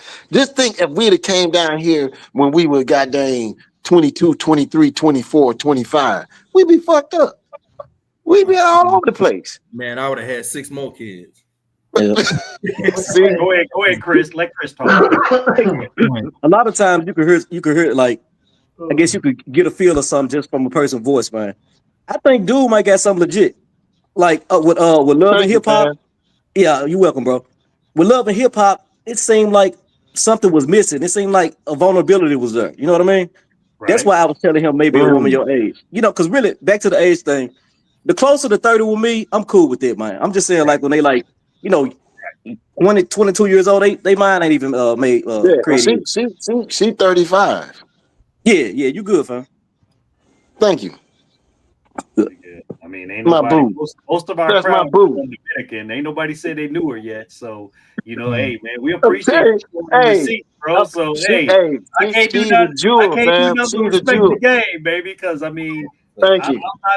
I'm not to me, I usually can feed through some bullshit, but I'm just not. It's hard for me to put a grasp on this one, man. I don't know why. I don't know why. Hey, stick Man, around. hey, hey, Miguel. Hey, Miguel. She'll be around. I think my She'll be man need a around. round Stick of around. She'll applause, be around. She Miguel. ain't going nowhere. What'd he say? I think my man needs a round of applause, Miguel. We may have a little legit. That's what I said. Yeah. Oh, hold up. Yeah. Hold on. I gotta let my girl see this. Baby. Hey man, Baby. you ain't never. Hey, this panel ain't never been lost for They words. like, Man. baby. We They got a like. little They lost like. for words, bro. They like Oh, it. damn. They like it. Well, Mucho They like gusto. it. Oh. So you know what? At the end of the day, I'm man, sorry, I don't understand so much. So where'd you learn how to speak English? I sent it to the little school, the little school down here where they teach you basic counting and all that kind of stuff. I'm about to go to school my too. God. This ninja done invested, man. Oh yeah, bro. Hey man. You know what? Hey man. Look, man, you on the team, bro. You on the team. You hey. Gracias. man, look, I gotta tell y'all when we first met this morning, man. I was like, I'm trying to get some background on information. I'm asking him questions, where you meet him, blah blah blah. It's like, damn, fam, you act like you investigate me. What the fuck is going on, bro? He was like, wanted to come on the show. I ain't want to be the show topic. I'm like, bro, that's what we do, man. No, fam. I got you, fam. So, hey, you see, man, it ain't that bad, bro. I mean, right.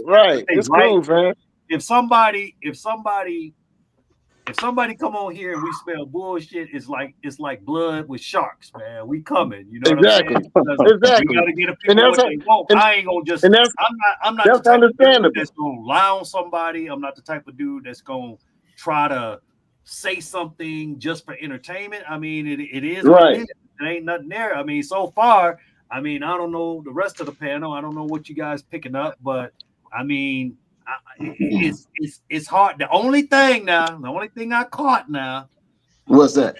She said she do it. She said she do nails in the house. You said you bought her a business now. So no. That's the only thing. Now, wait a minute. No, did I hear that right? Wait, the panel. Did y'all hear it? Yeah. You say you invested in the business. Yeah, I see what you're saying. Yeah. You speak it if ain't me. Uh-oh. No. Anna. See, I told her. Yeah. So no, she talking about the babysitter. She talking about look, bro.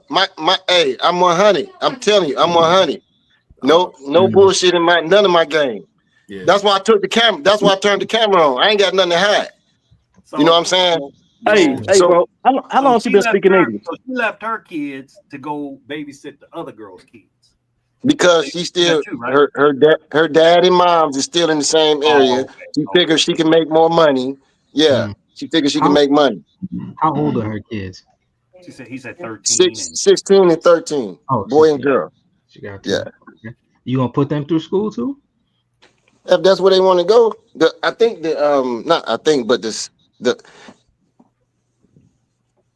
I'm gonna do whatever she want me to do, fam. Whatever I feel that I think that's gonna make me feel better. You know what I'm saying? I just don't want to get off into her daughter situation and all that kind of stuff. You know what I'm saying? Do you guys plan on living in the States? No, I'm done with the United States. My ninja. I'm done with the United States, man. That's right. I'm done. That's what I'm talking bro, so about. y'all in the DR?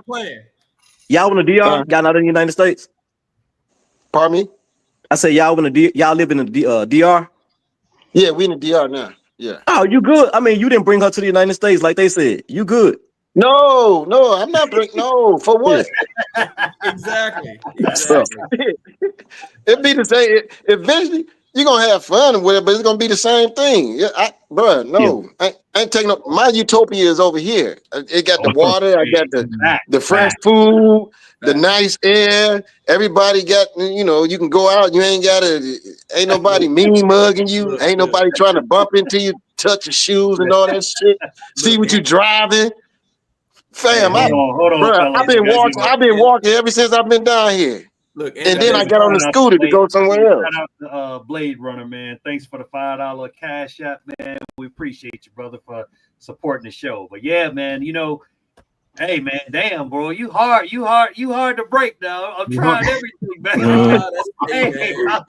Why? Why you trying to break? I told you I'm solid, fam. Hey, look, I wish y'all. Hey, listen. I wish y'all knew my list. I wish y'all knew my history.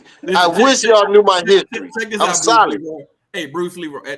At least I'm glad you said you're not bringing it to the States. So that means even if, like, I like what you got going on, but even if all else goes to hell, overseas, we as men, we have a softer landing. Here in the States, they're gonna bust our head. They're gonna bust our head. To the white meat.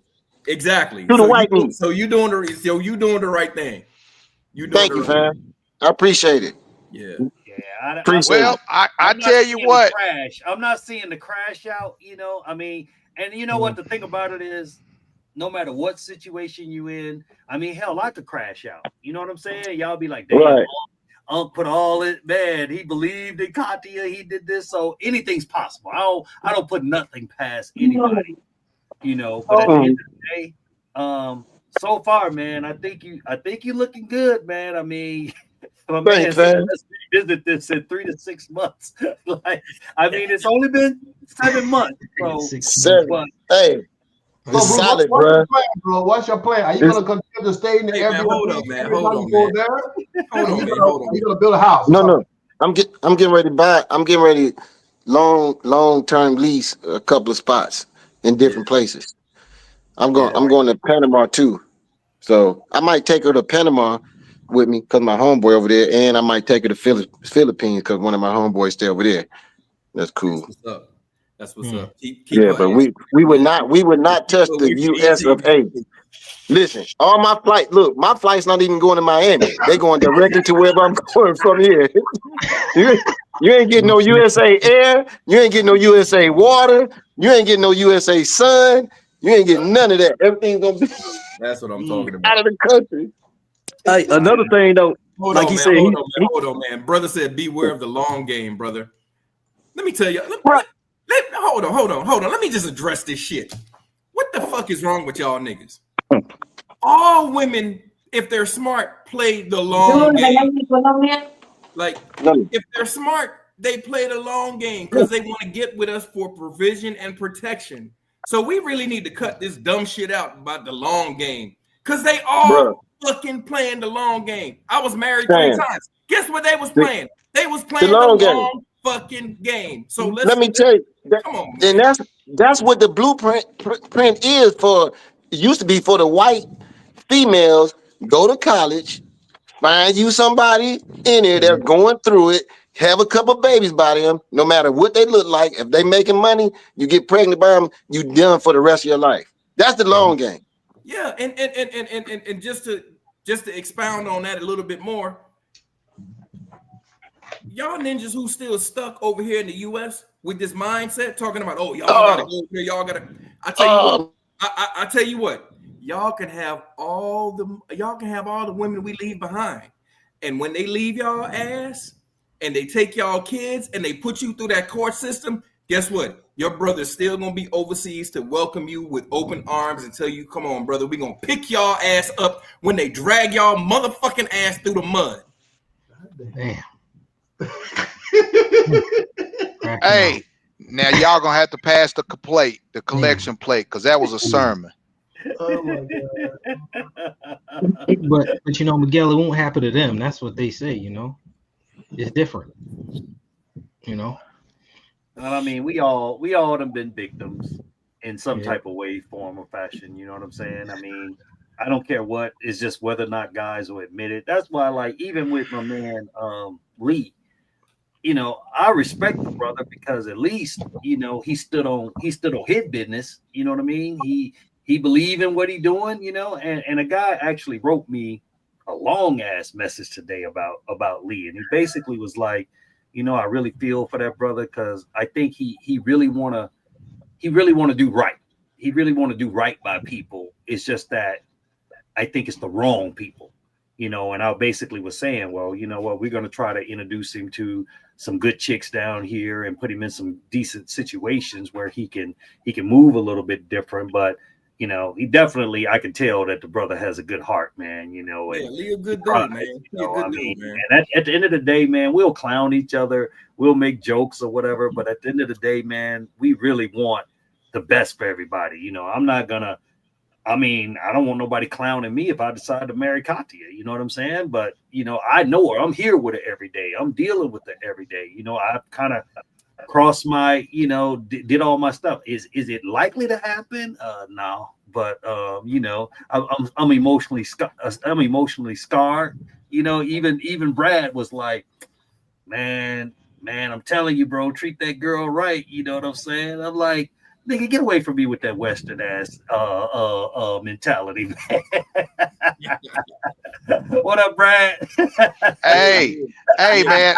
Hey, you know, I'm gonna tell you how it is, man. Sometimes we gotta, you know, we gotta hedge our bet, man, because you know, I feel like we only get a couple of opportunities, man. And sometimes we do run across them unicorns in life. You know what I'm saying?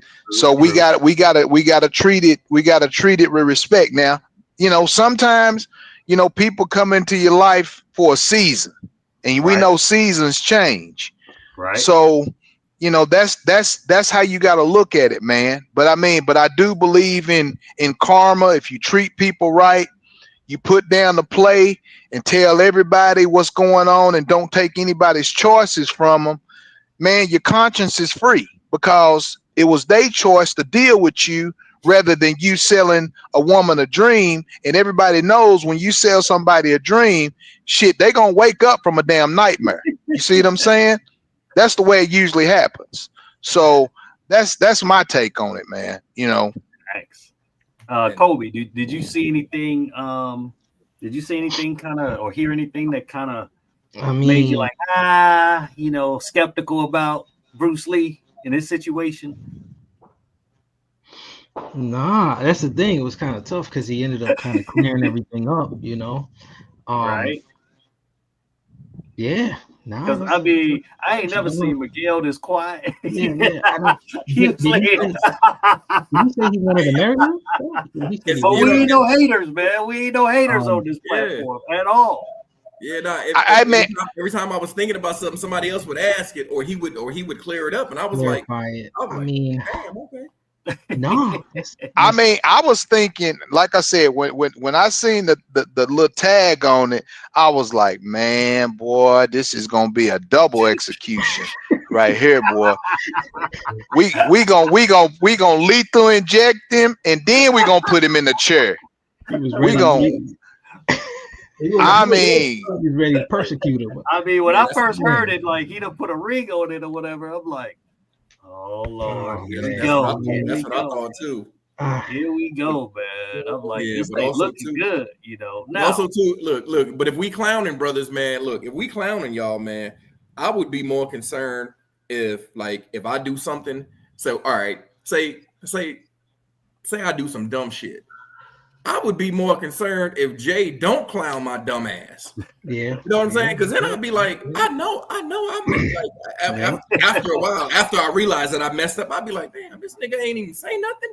Like, dog, you don't even love me no more. You don't even love me enough to motherfucker call me a dumb motherfucker. Like, you know what I'm saying? My bad, fam. My phone be acting up now. It won't charge long. Oh, that's all right, bro. It's all right. You know, it's all about holding each other accountable. Exactly. And at the end of the day, man, like, I mean, and this goes for every brother, whether they're in CTG Boys or they're in Blue Book Passport Cartel or Paradise Life, man. I want us all to win. You know what I'm saying? I don't want to see no brother get hurt. I hate brothers crashing out, bro. And that's real talk. Like, yeah, it's funny. It's kind of like, yeah, we're gonna make fun of a situation, but it's like, you know, it's kind of like I can talk about my brother, but you can't. You know what I'm saying? So I look at it like an accountability thing, you know, and we gotta start holding each other accountable. you know. Yeah. At the end of the day, and I love that we do that, you know. But at the same time, we'll be the first person to pick one of our brothers up off the ground and be like, "Man, bring your ass to Cartagena, bro. You good? You good? Next stop, you know. Don't." Let me see. Drop the link. I guess your partner want to come through, man. Let me see if I can get him on here right quick. Oh, hold on. Who that? Love and Hip Hop. Love and Hip Hop. Oh boy. Yeah. But at the end of the day, man, you know, I mean, bro, if you happy, man, I'm happy for you, bro. At the end of the day, you know, and like my man just said, you know, hey, at the end of the day, just find your peace and serenity. You know what I'm saying? Because I mean, we can't say. I mean, obviously, I'm in sort of a same situation. You know, Miguel got a girl, Ed got a couple girls. You know, Kobe cheap as hell. He lost his girl. You know, you know, this motherfucker bring 2 goddamn pieces of fish to the house to fry, and it's a house full of 10 people. And they all drooling and shit over them 2 pieces of fish he fucking fried, man. What the fuck is wrong with you? What did that nigga think you did? Kobe, did you think you was Jesus with one fish? Hey, Miguel, this girl to fry. Hey, Miguel, this nigga thought he was Jesus by bringing 1 fish in a loaf and it was gonna multiply. Hey, fuck that shit, man. Hey, you know that grease. Hey, you know that grease scribbled it up anyway. That grease scribbled it up a little bit more anyway. So he came out with a fish and a half. I asked her. I was like, so what's up with Kobe's? Kobe cheat. Kobe Kodo. I was like, what? Oh my God! Come on, man. And then you didn't get the iPhone for it, bro. That's what it. I should have just bought the iPhone, right? Took a shopping, you know what I'm saying? But tell me, Kobe, you say you don't take her to dinner, man. Why you didn't take the girl to dinner? At least out to a nice dinner, bro. Come on, he said you brought 2 pieces of fish and told her to cook it and some water. Listen, man. Come on, man. I mean, man, you on the red carpet, you an actor, bro. What's up? Hey, man. I gotta speak up for Kobe. Kobe said he got to put her through the test, bro. Exactly. You know what I'm saying? She looked at that fish. She like, put it all out on the table right away. You know. Say what? Couldn't just. You got to test them. Exactly. It's levels to this. Man, you could have brought a box of fish sticks or something, bro. I mean, listen, I didn't know the whole family was going to be there. Damn, Kobe, come on, man. Come on, Kobe. You didn't tell me all that, Kobe. You didn't tell me all that when we talked. I mean, all right, listen. Well, okay, but I brought family members? How many family members? I brought a 12-pack of beers, though. You know what I'm saying? So, how many family members live in the house? So let's see, her sister, mom, dad, grandma. Damn, 6. You should brought a case. You got to bring a case of beer, bro. Yeah. How many I bought? Like 6. You came to the store with me. You brought a 6-pack, right? Yeah. Did you buy enough food for her to cook for everybody? I didn't know that was the requirement, man. See, I was still. Who raised you, nigga? I was raised here, man. I was raised in the suburbs, man. Everybody here got their own food. Dude, now you know how black folks get down, man. You know you don't come to nobody's house and eat and don't bring nothing else. And you sitting up, come on, Kobe. Man, come on, man. Maybe I should have bought the iPhone, right? Then she wanted the iPhone. Mm-hmm. Was you get okay? I'm gonna ask this. Was you getting iPhone cheeks? No, that's the problem. No. So maybe because she felt some type of way about the dinner. Maybe that's you should have got a straight talk phone then. Wait. No. You shouldn't have got her shit. Wait a minute. Wait. So you ain't clapped no cheeks at all, and she still asked you for a phone? This was the issue, right? No. Now we get into the meat of the situation. This was the problem. She gave me the whole period thing. So, you know, and I let it slide. So. Is that a tradition? You feed the whole family or nobody?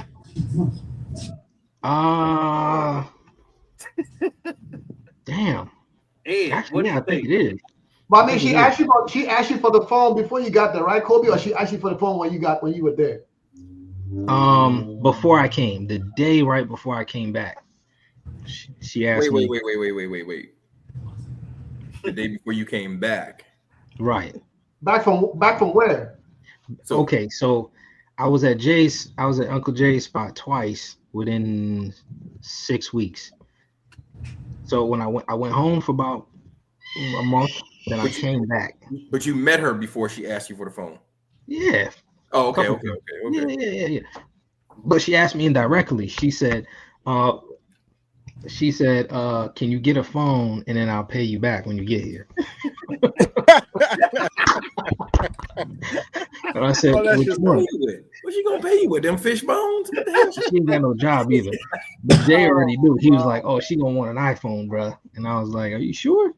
She said, yeah, an iPhone. Give me an iPhone Pro Max. I said, okay. It's about, $800 or more. And then I told her, I was just saying what Jay was saying. He said, tell her how much it is. I told her, and she said, okay, don't worry about it. If anything changes, I'll let you know. I guess I failed the test, right? I was supposed to just bring it and be like, surprise. No, you supposed to say hell no and blocked it. Ain't calling no more. That's you should have told me too, Jay. They ask no more the price. Tell her just block it. Don't call no more. Go to the next one. Damn. Hey, what up, Love and Hip Hop, man? Welcome back to Hip Hop back in the building. What up? What's good, brother? Man, your man's, man. We couldn't find nothing on him, man. Hey, you brought us a good one, man. He was solid. I told you. I've been knowing him 30 years. Yeah, the man stood tall. He stood tall in the paint. So, damn. When you gonna follow his lead, though? Damn. I mean, look.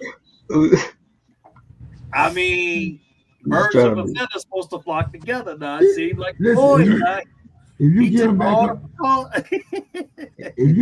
on the show, he'll tell you what kind of ninja I am. I'm solid. I just don't express myself that well. I'm an overthinker than I express myself. Okay. Because I actually had a guy, man. Like I said, he hit me up, man, and he felt bad for you. He emailed me and he was saying like he felt like you had a good heart. I said, yeah, I believe that. Man. Yeah. He just felt like you was putting that energy into the wrong people. No, they ain't gotta feel bad. I know what's going on. I just don't communicate well, Right. That's all right. We're gonna get you right. We're gonna get you right, bro. Don't even worry about it. We go into the paradise. He said, "Let it go." We go into a circle. Oh man! So Chris, you actually think that ain't nothing there, man? You think he may have a shot? His boy. Yeah, man. Just it seemed legit, man. Like the keys, he over there. You know what I'm saying? He got time over there. If he was going like a few days here, a week there, and thought it was dead, then I'd be like, nah. But he there, so he get to see her behavior every day and all that good stuff. But who knows? Right. Yeah. You never know, man. So it is hope, man. Because I think I don't know. I can't remember if you had said something about you didn't think it was no regular chicks here in Cartagena, or was this all? I mean, I can't remember. You can correct me if I'm wrong. And I'm not joking. I'm just, yeah. Did you think it was any like it was possible to find a regular chick in Cartagena? Oh yeah, I mean, yeah, regular women are everywhere. I'm like in the areas where people who go be. That's pretty much all mangoes. You know what I'm saying? Most people go around like the Wild City. They go to the Hollywood Beach, like I was saying, and you meet her at there. What do you think she is, man? So I mean, let's. So that's honestly, out of the whole conversation, that was the only thing that I questioned. Okay, is that you just happen to be in the club with the cousin that's a pro, That's Yeah. that's the There's only thing that I red question flag. out of the whole situation.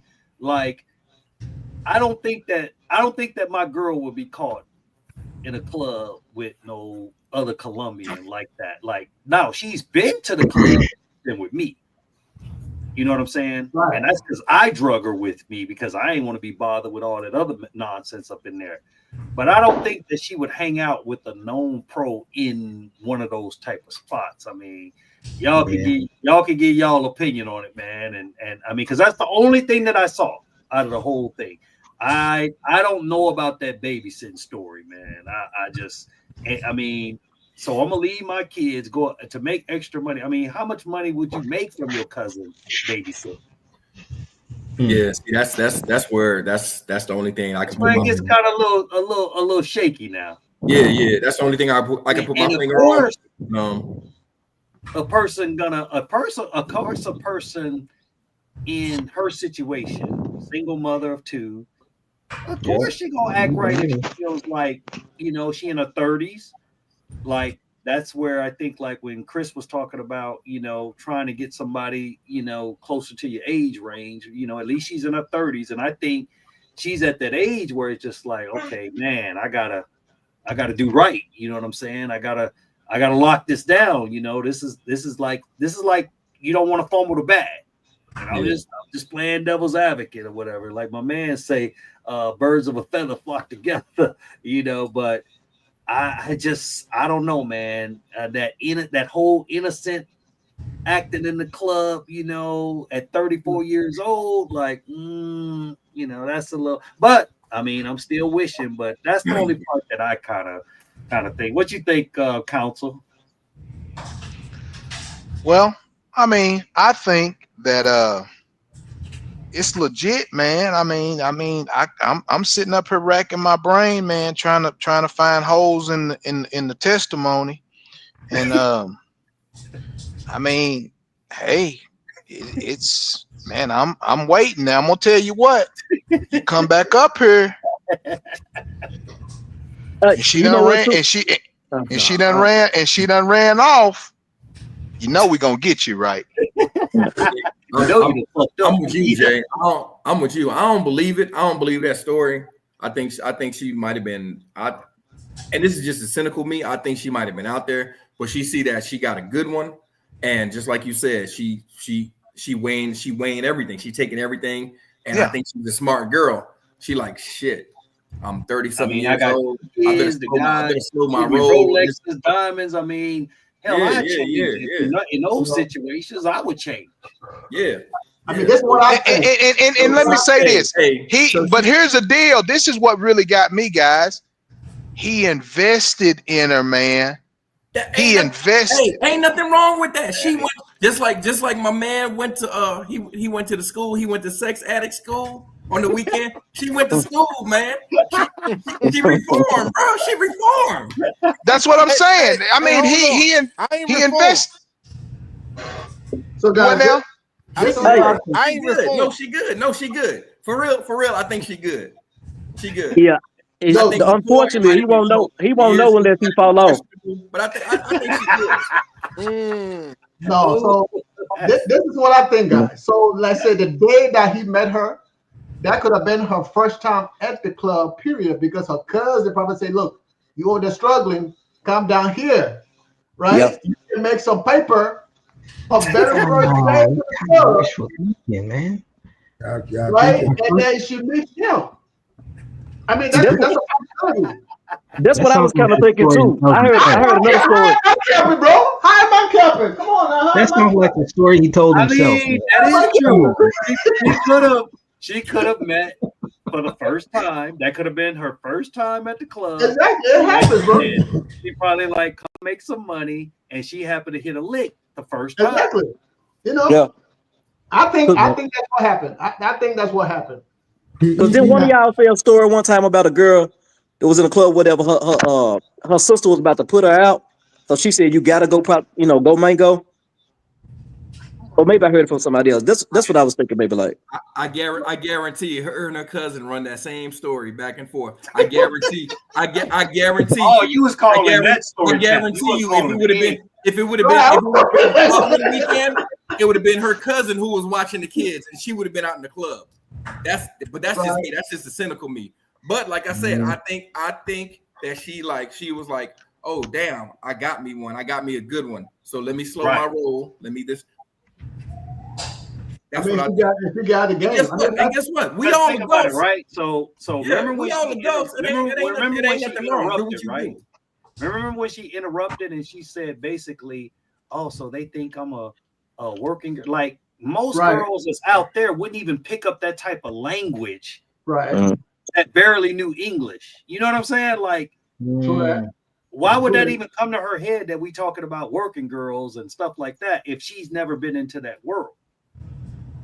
You're right. I'm thinking too hard. Y'all thinking too hard. Nah, bro. You got a couple of hoe whisperers on this panel, bro. I mean, we just playing devil's advocate, man. We just trying to get down to the facts, baby. That's it, man. Yeah. You think we thinking too much love and hip hop? Yeah, I've been knowing him 30 plus years. So, but you ain't been knowing her. It's not an indictment on him. You've been knowing her 7 months. Yeah, right. I get what you're saying. And like I said, I think he got a good one. And I'm not ever going to judge somebody for what they may have to do to feed their family. Not ever. I'm not ever going to look. We all human, and we don't know what we would do in a similar situation. So I'm not ever going to judge nobody for what they have to do. No. You know what I'm saying? So, but I really think he got a good one. This is what I think. My personal opinion is that I think that she basically graduated from the 304 school. She got her diploma like Douglas did, from John's school, and she's reformed and she's on to a better life now. You know what I'm saying? Let me tell you something, man. That's what my personal opinion is. I believe that she was at that club to work. First of all, most girls from the Campo, they don't have clothes like that to be looking that good. They don't dress like the girls in the club. Okay. They ain't dressing like that or whatever. You just happen to have clothes where you just went to babysit and you go into a known pro spot. Like, her friend don't need her friend that's probably just as cute as she is to get her Johns for her, especially if she's a professional. Why would she need her cousin's help? Exactly. So that story is bullshit. That story is bullshit. So, I can't argue. I can't. So maybe that's why you couldn't find no holes in it. Because I was just sitting here like, this gonna be light work today. Because I ain't got no holes. I mean, maybe I'm a deep thinker or something, but man, Why you doing investigative work? Let me tell you from my experience. My number two hoe in Santo Domingo. This motherfucker went and got married. Yo, this dude married her. This nigga happy, and I was like, I'm like, come on, I'm coming through. No, baby, I'm married now. I don't do that no more. I'm like, what? So now her best friend, who put me on, like my number one was her best friend, and she was the one that put me down. I'm like, yo, your girl really ain't out there, no? And she was like, no, baby, no, she's married, happily married.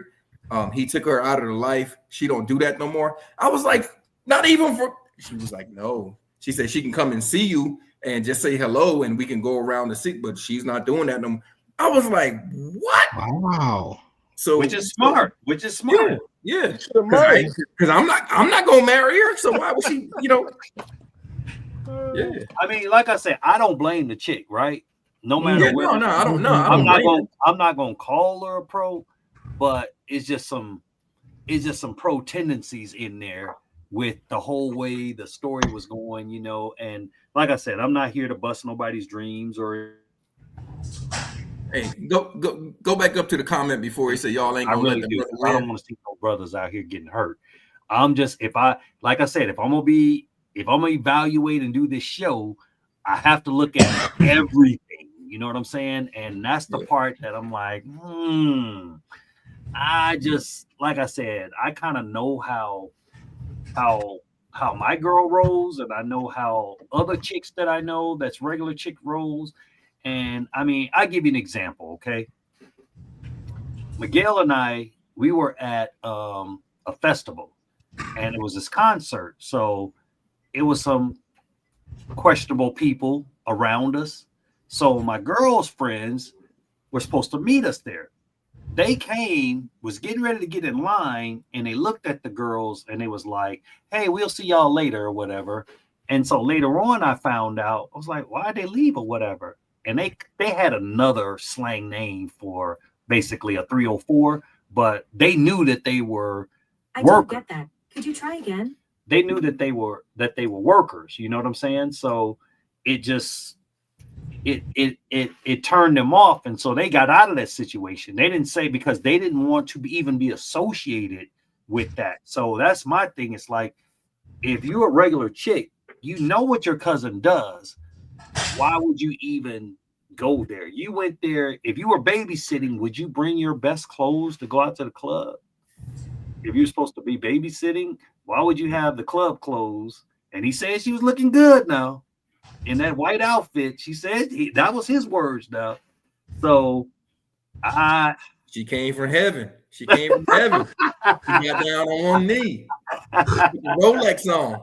It was symbolic. I mean, it's working out, man. But you know, yeah, hey, I'm happy for him. I'm happy. I think he found a good one.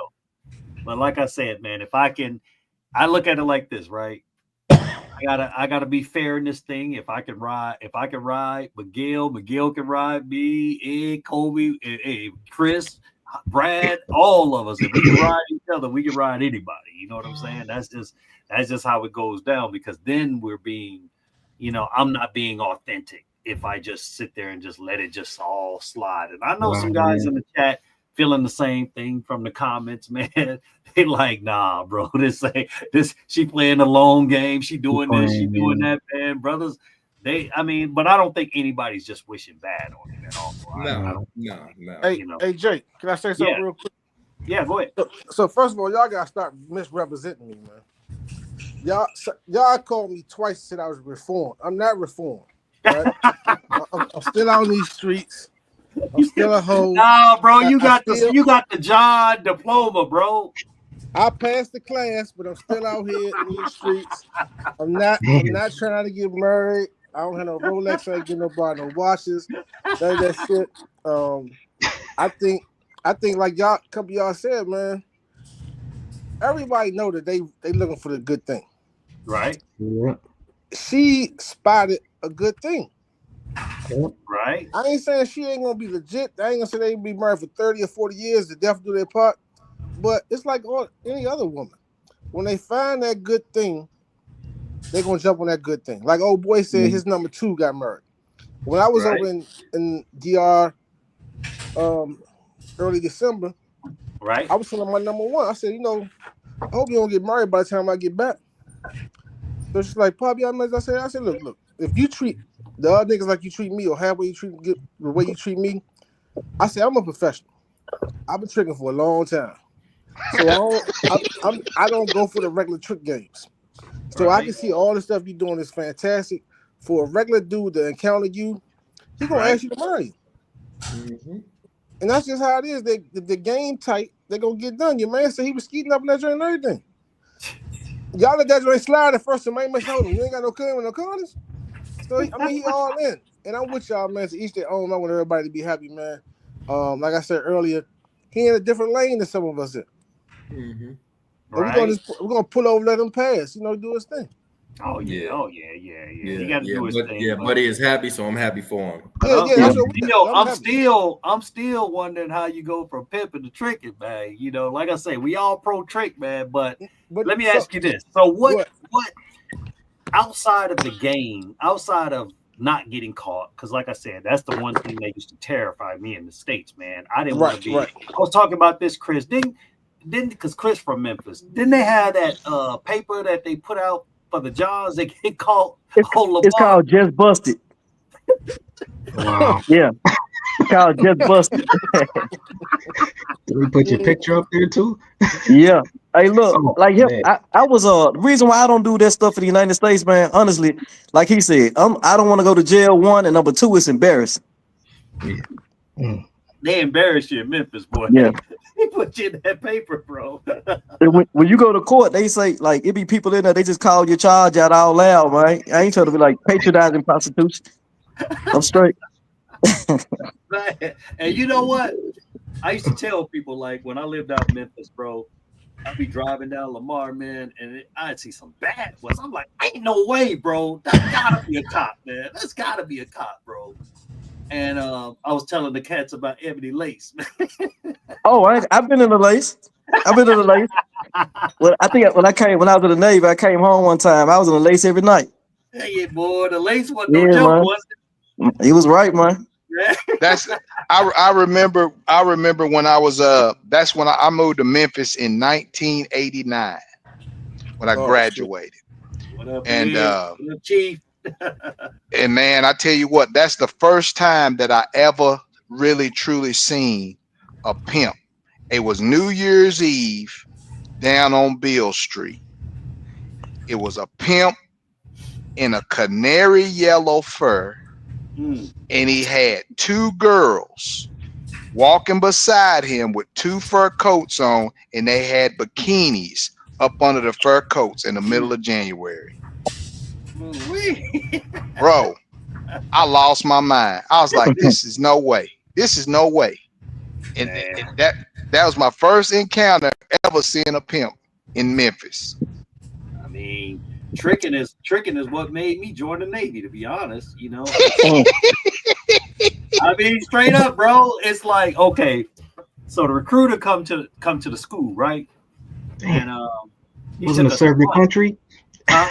Wasn't to serve your country? Yeah, and he was a brother, man. He was a brother. Thank you for your service, brother. Fred was smooth, man. Fred was old smooth, brother, chief petty officer, man. And he's like, man, y'all check this out. So back then we didn't have in 88, we didn't have like iPhones and phone cameras and shit like that. You had old scrapbook, man. So he had the scrapbook from all his tours overseas. Bro, he was showing me all the Japanese women, the German women. I mean, just from every continent, bro. And the shit that they was doing was just, oh my God. Yeah, I mean, I'm 17 years old, bro. I ain't never seen anything other than a black and white chick. You know what I mean? So I saw that. I was like, man, bro, sign me up, bro. That's what sold me for the Navy. Signed up, bro. Man, I got a sign to the damn Marines. I never did a ship tour.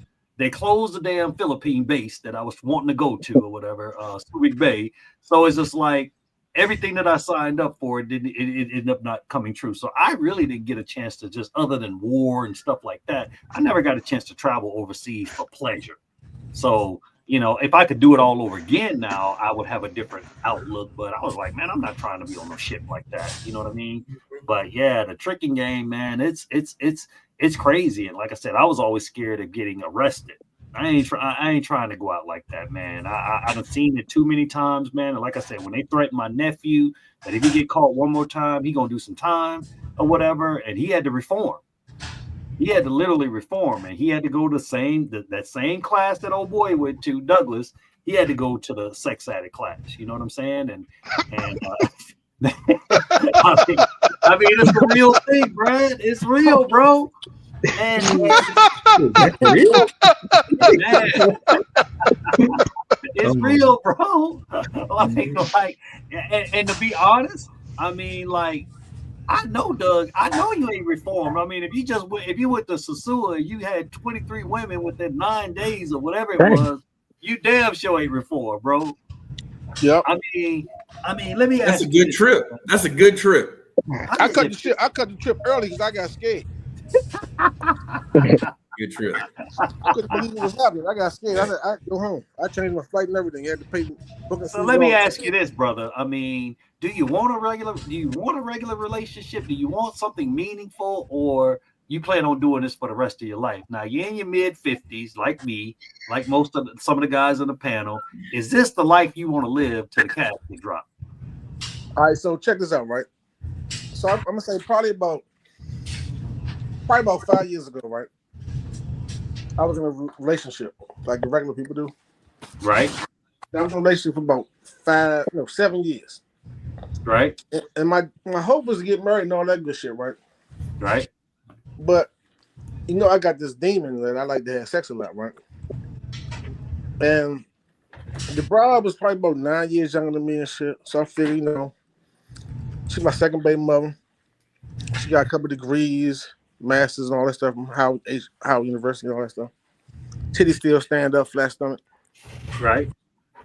But the head was some bullshit. And the pussy was just average. Mm-hmm. Then she tried to slow up with the shit. And I told him when I first met her, look, I like to have sex a lot. I said, if you slow up slower than 3 times a week, I'm gonna have a problem. Right. I said, I'm gonna come and talk to you about it, see if it's me, something we gotta do. We gotta go to counseling, what we gotta do, whatever. And then after that, if it don't work out, I'm gonna be fucking somebody else. I said, you ain't gonna know I'm fucking nobody. So I'm gonna be the same person around the house. I ain't have no attitude, none. I'm gonna treat you real nice, do everything I be doing with the kids, all that stuff. But I'm gonna be fucking because I don't beat my meat. And I like fucking, I like my dick sucked. Mm-hmm.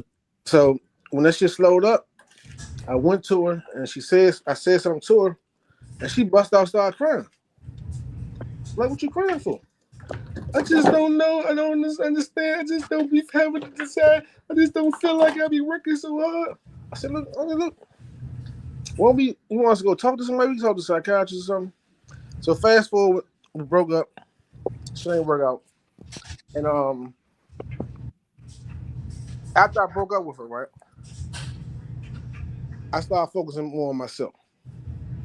I went back into my career. I got like a 70% salary increase in my work that I was doing. Right. I got a couple businesses now, and I focus on me now. So it's about me. When you're in a relationship, I find that you have to do too much in a relationship just to maintain the shit. Like right now, like I tell people, I pay them to leave. I don't usually have people spending the night. Like when I start going back over to the DR, I started trusting some of my joints. So I think at the most I had 3 on spend the night at one time. Right. Because I be eventful in that motherfucker. So they spend the night, they get up, fix dinner in the middle of the night, we go sit by the pool, smoke some J's and shit. And I'd be chilling. So I got a 24-year-old and a 14-year-old. I'm just trying to get myself together. I'm trying to get me a house over the DR, get me a German Shepherd, chill out. Okay. And just fuck around. And a lot of brothers are doing that now, man. I know a lot of brothers where they don't even date in the US anymore. They're just they'll work hard like you're doing, get on their hustle, and then they'll go to these other countries, do their thing and release some of that stress and then come back and do it all over again. I don't really think that I could date again. Like somebody mentioned about possibly doing some stuff in Vegas or whatever, and I'm like, man, I can't do that, bro. I don't give a damn about no Vegas. I don't give a damn about any city in the United States as far as partying. A guy asked me one time to go to a strip club when I was in Vegas. I was actually on my way out here, but I had already lived in Mexico for 5 years. Bro, like a regular strip club is boring. You can't go from I've been stopped there. That's crazy. Colombia, Dominican Republic, and then go back to Magic City. It's just like you see the lies in the game and stuff like that, and you ain't getting nothing out of it. Like, why would I give you 3, 4, 5? I've seen dudes, man, literally give thousands of dollars in those clubs, man, and they ain't getting nothing but a little kiss on the cheek. And then the thing about the other thing I was telling y'all too, that my tricking experience evolved. So when I'm in the States, I ain't just tricking regular hoes. Right. The hoes I'm tricking is $500 an hour. And I might trick 2 of them for an hour and a half or 2 hours. Damn, bro. And I got the drink and I got the smoke. I got the black lights. The whole effect. So I was doing that at least at least twice a week before. But is it really evolving? Is it really evolving, or is it a sickness? No, he got to go back to school. Yeah, you gotta go back to classes, man. That's what it is. You gotta go back to classes, man. I mean, I thought it was bad. evolving usually means you do better. You know what I'm saying? But that not seems necessarily. like a little sickness. Okay, I'll give you an example, right? So you know how, remember that show, The Bunny Ranch? Yeah. They would never talk about prices. Right. And the reason why they would never talk about prices is because when Lamar Odom comes in, he pays $7,000 for the same hole that you think that if they waited around for ballers to come, that they would have any business. Like, they get one person every blue moon, but the average Joe don't have $500 to $1,000 for an hour for pay-per-play. They don't have that. So that's my thing. So and it's the same thing that goes on in Cartagena, right? Right. Y'all can believe what y'all want to believe, but I can tell you this: it's $15 spots out here. Now, I would never take anybody over there. I will never take anybody over there because I know it's going to cause problems, because now you messing with these guys' pleasures. You know what I'm saying? And when one American finds out, they're gonna put the word out or whatever, then we're gonna bombard the place or whatever, and now their money ain't gonna be no good, and we're gonna run them out of their own stuff, and it's gonna be like a war. So I'd rather not even, I got invited to the place. I didn't believe it. I did not believe it. And when that chick said 50 mil pesos, I was like, what? Man, we getting murdered over in the other joints, man. But you think about it, bro. That's a day's work for them.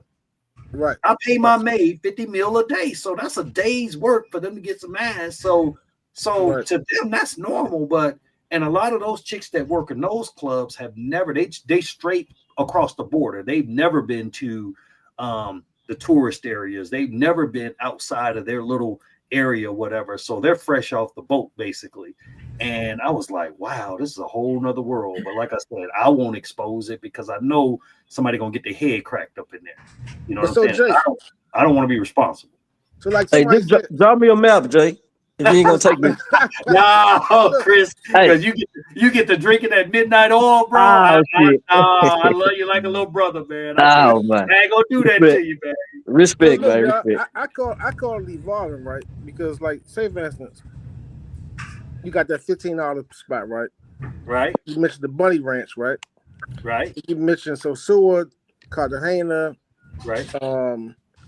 I look at it like everybody in their own lane, right? Right. If you're a basketball player, it's nothing for you to drop 7,000. Lamar broke now though. My 1,500 and my 2,000 sometime, or my 2,500. To me, I'm just doing what I do. It's like the same way that y'all spend whatever money y'all spend. That's the lane y'all in. And my thing is, I'm staying narrow on my own path. And like y'all heard me playing the guitar, right? Yeah. So I just started playing the guitar probably about 6 months ago. Okay. I picked that up because I was over in the DR, and my first trip I was at the New Garden, but at my second trip I got a villa, so I stayed in Hispaniola in there, 2-bedroom villa, hot tub, swimming pool, and I was sitting out there smoking one night, and I heard the neighbor playing the acoustic guitar. I'm like, shit, I want to sit by the pool and play the guitar and hit some J's and shit. Right. So I came home, went on Amazon, bought me a $50 guitar, took me some classes, like $65 for 30-minute classes. Man, fuck this 30-minute, $65 class. Got on YouTube, started looking at YouTube, practicing. Stepped my guitar, bought me like a $350 guitar. And now I've been working on playing the guitar, but that's not for nobody else but me. It ain't for the girls, not just for me to sit back and chill. So when we was talking, like a little groove came in my head while we was talking, and that's what made me start playing. So it actually went with the show. Like, I thought it was Miguel. I thought because Miguel, he got a habit of putting different music so I thought it was Miguel that was playing the music, because I was like, okay, it sounded like it was kind of that stat or the line story or something. Yeah, like yeah. I was like, putting like a little groove and shit, right? I was just grooving with the conversation. I mean, and bro, shit. I encourage anybody, man. I mean, if you look behind me, you see that piano, man. Like, I actually, my good one is at home, but I literally taught myself how to play the piano. And the reason I did it was because, and I just learned like about a year and a half ago, but I found that it was therapeutic for me. Right. I was about to say that. With my PTSD and stress and anxiety. And it, like, when I feel like I'm having a panic attack, I'll just start playing the piano. And I didn't think, I used to think like, how the hell can they remember all these freaking keys and all this other stuff? And it's amazing how the mind it works. And I didn't think that at my age, I could even think about learning something like that. Now I feel like guilty if I don't play it every day. Like, I don't do it for other people. I don't show up, but it's my own little thing. I feel what you're saying, man, but maybe you should work on that guitar a little bit more than stroking them hoes, man. Man, hell no. Look, I have a very high stressful job. Right. I've been doing for like 25 years. It's super stressful. I'm kind of like on call 24 hours. Right. So it's like I go to DRA 2 months. Like I got my ticket already bought and paid for I'm going a weekend at the Super Bowl. My birthday in September. I got my trip already paid for in September. So I go every 2 months, and that's part of my therapy. Like, my friends know I've been tricking. My friends know me for a while. I know I've been tricking forever. So when they say, like, damn, you don't fuck with no, I said, no, I don't even fuck around no more. What you be doing in the meantime? I said, nothing. I be on monk mode. What the fuck is monk mode? I said, I be chilling. I be working, trying to get this money.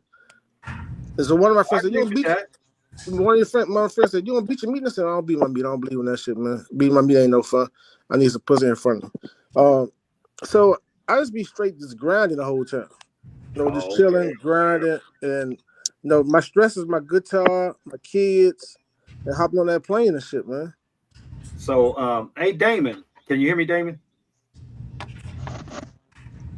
Damon, I guess he must be off. But Brad, yes, sir. Okay, so I hear you. Go ahead. Okay, let me. I'll ask Damon first, and then I'll get to you, Brad. Damon, so is that kind of the situation you're in? I mean, are you kind of in the monk mode thing? Because I mean, you come down here to Cartagena quite a bit, so I was just kind of wondering, is that something similar to what you're doing? Not really the monk mode. Not really the monk mode thing. I just like, I don't know if you knew, me and Miguel was talking, and I was going to DR a good little bit at Santo Domingo, and I had like that, and I thought about maybe making that my little spot. But then, and I met, when me and Miguel started talking, he said, man, check out Colombia for you make up your mind. And then that's what I did. And now, like I said, I met all y'all great brothers, business minded and everything else like that. So I was like, you know what?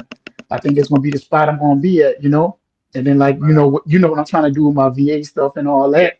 So trust me, if that was already done, I'd be down there the same time Miguel be down there. He already know I'm working on that right now. If that was already done, right, I would have been down there already. So I know you're gonna be a full-time frat house member, man. You know that. We got that third bedroom.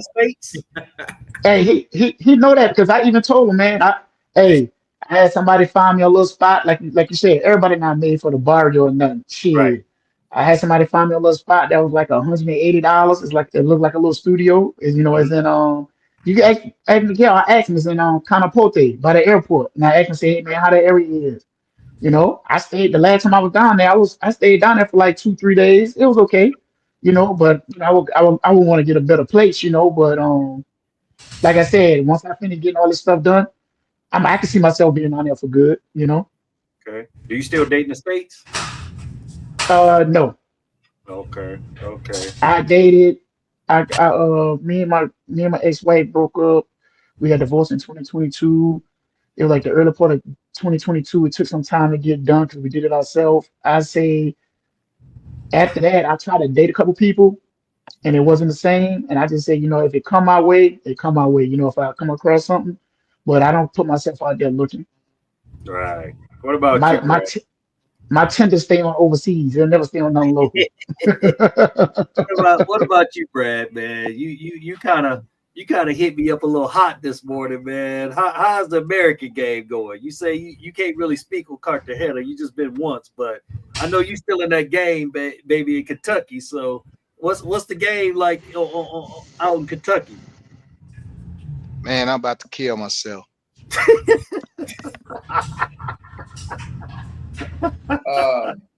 Hey, keep it 100, man. Keep it 100. Well, for me being here and trying to date, man, it's a challenge, man. One, because I feel like, man, it's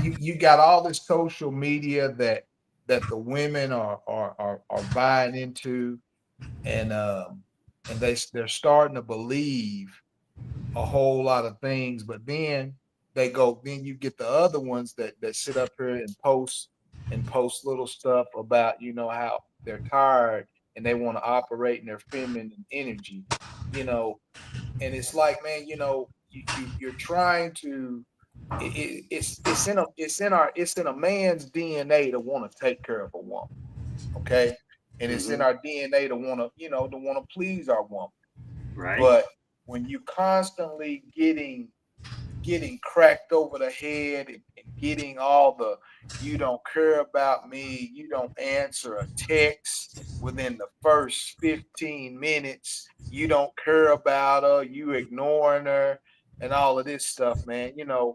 What I got going on, man, in the age that I am, man, I don't have time. I really don't. So she's getting on your case about not answering text right away. Yeah, I mean, it's just little stuff like that, that I don't like. It's very troublesome, man, to constantly have to deal with all, like your man said, man, the relationships, man, it's beginning to be too much like work.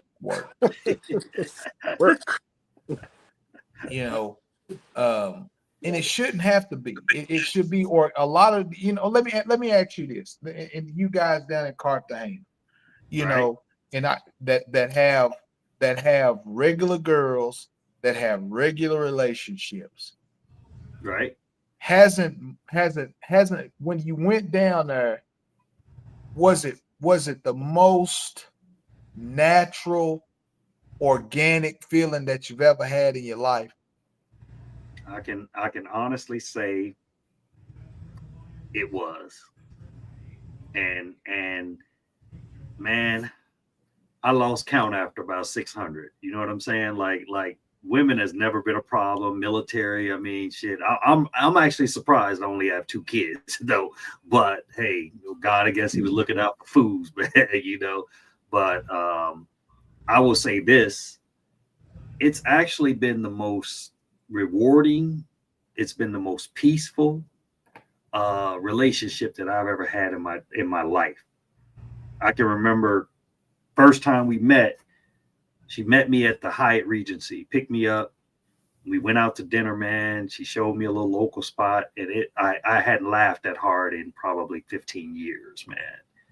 And I ain't speak a lick of damn Spanish, and she didn't speak a lick of English. But love and relationships is universal. You know what I'm saying? You can tell a lot by a person's body language. That's why I tell guys, like, I don't really like the pre-gaming thing.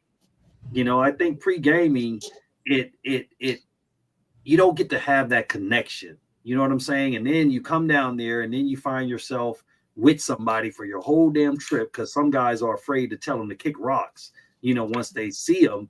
I tell guys, man, coming to Cartagena, you don't need to pregame at all. It's so many. I mean, as you saw, you didn't pregame, did you, Brad? No. Yeah, and you had a great time or whatever, but it's just like I said, I have peace in my life now, man. When I was with the American chick, bro, it was like I had chaos every day, man. Like, how you with a person, and when they come home or when they're about to come home, you start getting a little anxiety before they even get home. Like they just get you worked up, you know, and that's not a healthy relationship to me. I should be glad to see you when you come home, you know, instead of the opposite way, because I know, okay, she's going to fuss about something. She's going to complain about this or whatever, you know, and I didn't really get her attention until I said it was done. Now, all of a sudden you want to change after I'd have made a decision or whatever. But once I got used to this Latin love, man, it's totally different, bro. Now, I don't know if I would ever have my whole foot in the situation. You know what I'm saying? I don't know that I can. I don't know that I have anything left in the tank. And it's a shame, because out of all those women that I've been with, she's probably the one that deserves to be Mrs. McWilliams out of all of them. And I can say that without a doubt. You know, I feel like she works hard. She makes sure she look out for me. She's been looking out for my daughter. I mean, just not one argument, not one disagreement, nothing. And so I feel kind of bad sometimes, but like I said, man, I can admit I'm emotionally scarred, man. Like I just don't have 100% love to give. Now, will I treat her right? Absolutely. I treat her like a prince, like a queen. You know what I'm saying? But I'm always going to keep that. I'm always going to keep a part for me, if that makes sense. I just can't give 100%. You know, I don't know what anybody else thinks about situations like that. I mean, I know, Chris, I know you've been over here a couple of times. Are you dating in the States, in Memphis? I'm talking to this female. I probably start trying to see what's up with her. I told her the new year, once I get, give it a new fresh start or whatever. I mean, because I'm thinking like, all right, you know, like I said, I personally know you. You know what I'm saying? I done seen the crib, the cars, the business. You know, you had a lot of different things going on. So for Memphis, you definitely, you know, one of those, that dude. You know what I'm saying? So why are you single at 40-something years old? To be honest with you, I kind of like feel the same way as you do, man. As far as I think it's too much work in a relationship, and I'm a direct, honest person. I like to, like, a lot of times women may not like what I say because I'm not gonna sugarcoat it. You know what I'm saying? Like, and I just don't want it like no more. I don't think relationships worth it. Right. In the United States, you know. But then Latina love, I ain't gonna lie, if I lived out there, I'd be in a relationship. Now, is that what you told me? Was that true that the chick you hit and caught the head of the first one, that was one of the baddest ones in your life? The baddest. The baddest. I know y'all know her. Bad. No cap. No cap. No cap. No cap. I don't know how well Brad could see the one I put on him, but she was a baddie, man. I know that thing was right, bro. Yeah, shit. Hey, it must have been right because Brad went back for seconds. Actually, that's the baddest chick I've seen in Cartagena since I've been going. Wow. So I don't even have to ask Dale about him still dating in the United States. Bro, come on now. You know you got something over in Fort Lauderdale that's coming through. I cut the last one I had was this little Jamaican chick. Right. She was 36. Right. And yeah, man, she went to talking it. You know what happened? I was actually talking to a tutor. I was talking to this lady, and she was supposed to start tutoring me. She worked at a college out in Medellin. So I found her on Preply or whatever the app was. Yeah. So we started talking, right? And Shorty just came over, and I got the phone on speakerphone, and and so I was just like, all right, well, that's cool. We got to wrap it up. Like, I got company over here now, and whatever. It's on speakerphone. So Shorty walked in the door like she owned my shit. Oh, who was that? This and that. I'm like, that was my tutor. I was interviewing, potential Spanish tutor. Yeah. This motherfucker gonna tell me, oh, well, if at least you're gonna lie to me, make up something good. Oh Lord. When I tell you that shit rubbed me so, bro, that rubbed me so wrong. And the next thing I know, bro, I went from 0 to 10 real quick. I was like, who the fuck you think? Like, bitch, you in my house.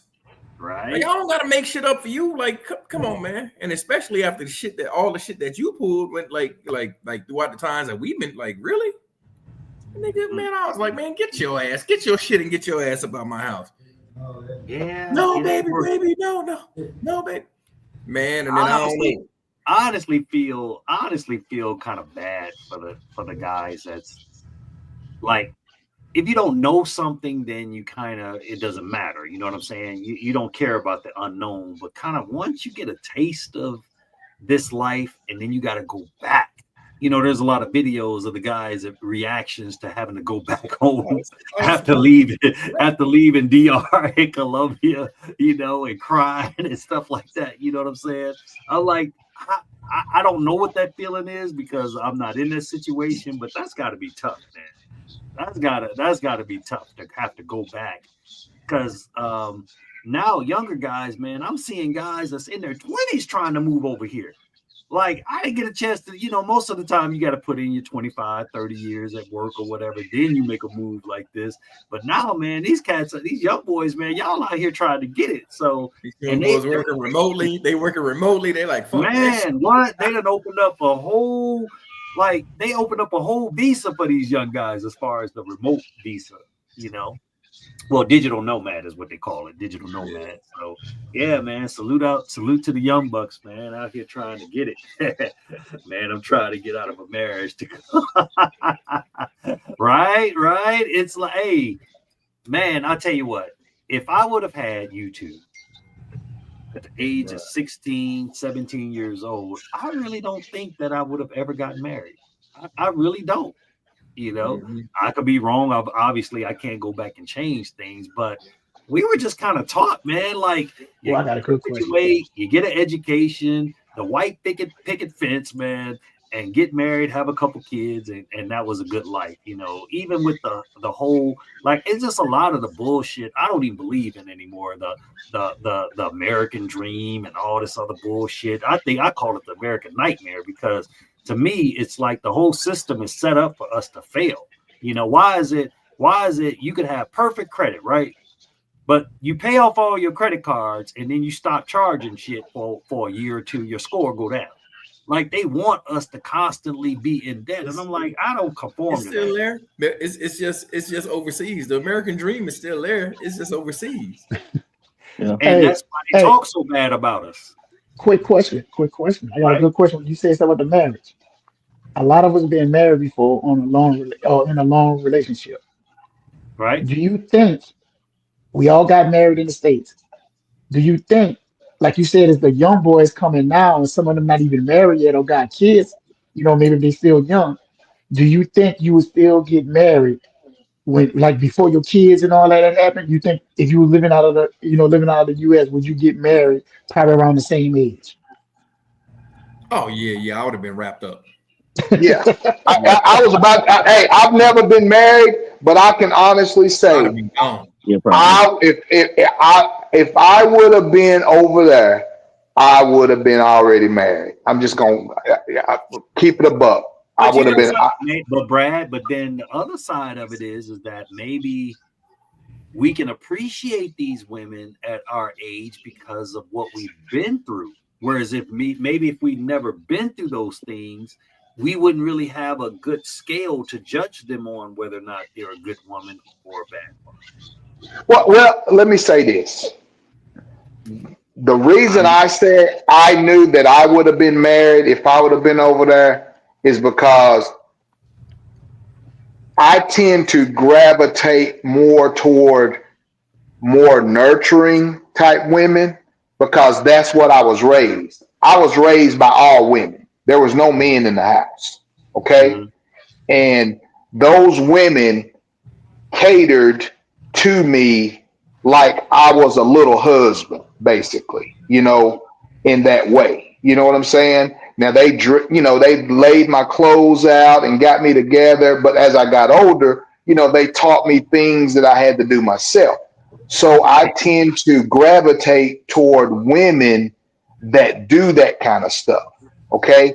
And I'm seeing over in other countries just by doing the research and looking at coming across friends and making new friends when I go, to Washington, D.C. or Virginia, where where there's a big melting pot of different cultures and stuff like that. I see how their women treat them or how their family dynamic is. And I can see myself falling into that or craving that kind of a woman. Does that make any sense? Yeah, yeah. But So, you don't think like maybe if you were over here when you were at that young age, you would have just been like, I mean, wilding out? Because you got to think, like, man, that's a lot of at that age. At that age, it's a lot of testosterone flowing, and I think I would have. Don't get me wrong, I would have wilded out, but it's like this, man. When a lot of you guys have sit up there and said you've had a lot of. Well, I'm not going to say everybody. I've been around beautiful women all my life, and I know a lot of guys say that, but I'm coming from a place. I have seen some women that will take your breath away. Okay. And that a pretty face does not throw me off. It's how your attitude, how you carry yourself, and those things that really suck me in. You see what I'm saying? So you asked me what I would have wilded out when I would have by being over there. Like I said, being raised how I was raised and then being young and going over there, I think I would have still probably, I would have wilded out, but I would have got locked in real quick. Because let's face it, man. A lot of us that do the things that we do, me and you talked about this earlier, Jay. We really, as men over here, now y'all gonna kill me for this. We really fucked up, y'all. We really fucked up. I mean, we done been through some shit. These women talk about, oh, I'm hurt. I've got all this trauma. Really, us men, we fucked up, bro. We done went through some fucked up shit. And what I mean by that is, what do they tell you when you go break up with a girl? They tell you go get another one, right? Get up on another one, and we try to collect as many bodies as we can to get over the hurt. And you know what? A lot of y'all gonna say, "Oh, I don't do that bullshit." You're lying. You're lying. You fucked your way through the pain. That's what you did. Okay. Amen. Hey, but what happened? But what happened? Governor? What happened if you could do that? If you fuck your way through the pain? Do what now?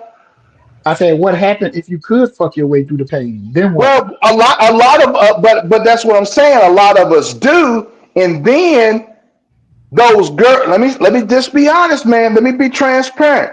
When we do that, we just repopulate them women that has the attitude about us like they having now. Y'all jokers ain't no good. You manipulate, you do this, and that's within turn that keeps the wheel turning to why some women may act the way they do. Okay? It's just a cycle that keeps on repeating itself when all in all, man, really all we want is really just that one. When it comes down to it, all we want is just that one. Now, let me say this, and a lot of other women that may hear this and all of that, they're going to crucify me for this because it's going to sound like I'm double talking. It's in a man's nature, and it's not no excuse. It's in a man's nature to want more than one woman. Okay? We just suppress it when we decide we want to get married. Would some of y'all agree with that? I agree with you, sir. Yeah, we suppressed that thing. I believe that. Because we suppress it because we're telling that one, and that's a big thing, and we give that up for that. We give that up for our woman, but we're going against our nature in a sense. Right. We're A going. woman actually wrote about that. She was saying, what was that? Something about the power of a praying wife. She basically said in that book, like, it's in a man's, like, we're doing what's normal. Men are designed to want sex. We're sexual creatures or whatever. So she was basically telling, like, the woman, like, I don't care if it's 4 o'clock in the morning. You tell your husband, give me 15 minutes, go in there, get yourself together, and do what you need to do to take care of your man. And basically, if you put the man on a schedule, your marriage is doomed. If she start using sex as a weapon to control that man, it's going to backfire, because I can tell you this. Think about, like, over here in Cartagena, right? Imagine having a girlfriend over here and she don't want to give you no pussy. That's a death sentence for her. That's a death sentence for her. Hey, what y'all think? What y'all think Uncle do? No, it is. I want to know. I want to know if you really believe that's going to happen. Huh? No. I want to know if you really believe that's going to happen. Hell, man, real talk. Real talk. No, I'm just, the reason why I asked that on, because even the pros get jealous when they see you around somebody. So I cannot see them trying to use that against a brother. You know what I'm saying? They won't. Well, I know. They will not. Matter of fact, man, these are some of the most sexual women that I have ever met in my life, bro. And it has nothing to do with being a pro or non-pro or whatever.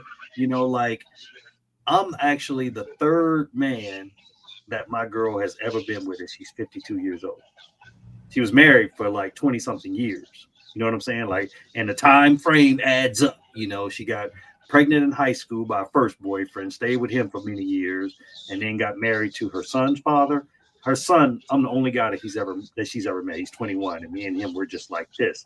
But for me being the third and the only American, it's like, damn. I mean, I literally, like, I used to think when a woman hit 50, it was over. Like, I thought they didn't hit the wall or whatever. They hit different over here, bro. Like, and Brian can attest, shit, that one was 50-some years old. That trick that he had, man. And man, look, I'm a witness to it. I that thing was built like a brick shit house, bro. And she put that thing on him, man.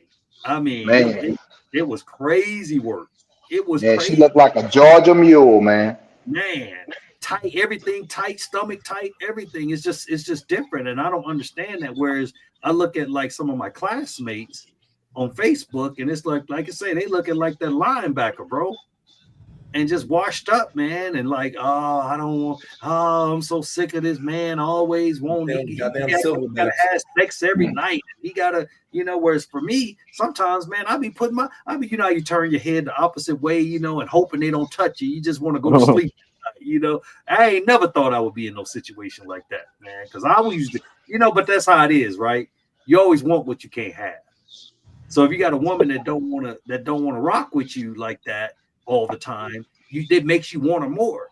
Whereas when she give it to you all the time, sometimes you be like, man, I just want to sleep tonight, or I just want to have me a drink or smoke and just chill the fuck out, man. Well, let me say this.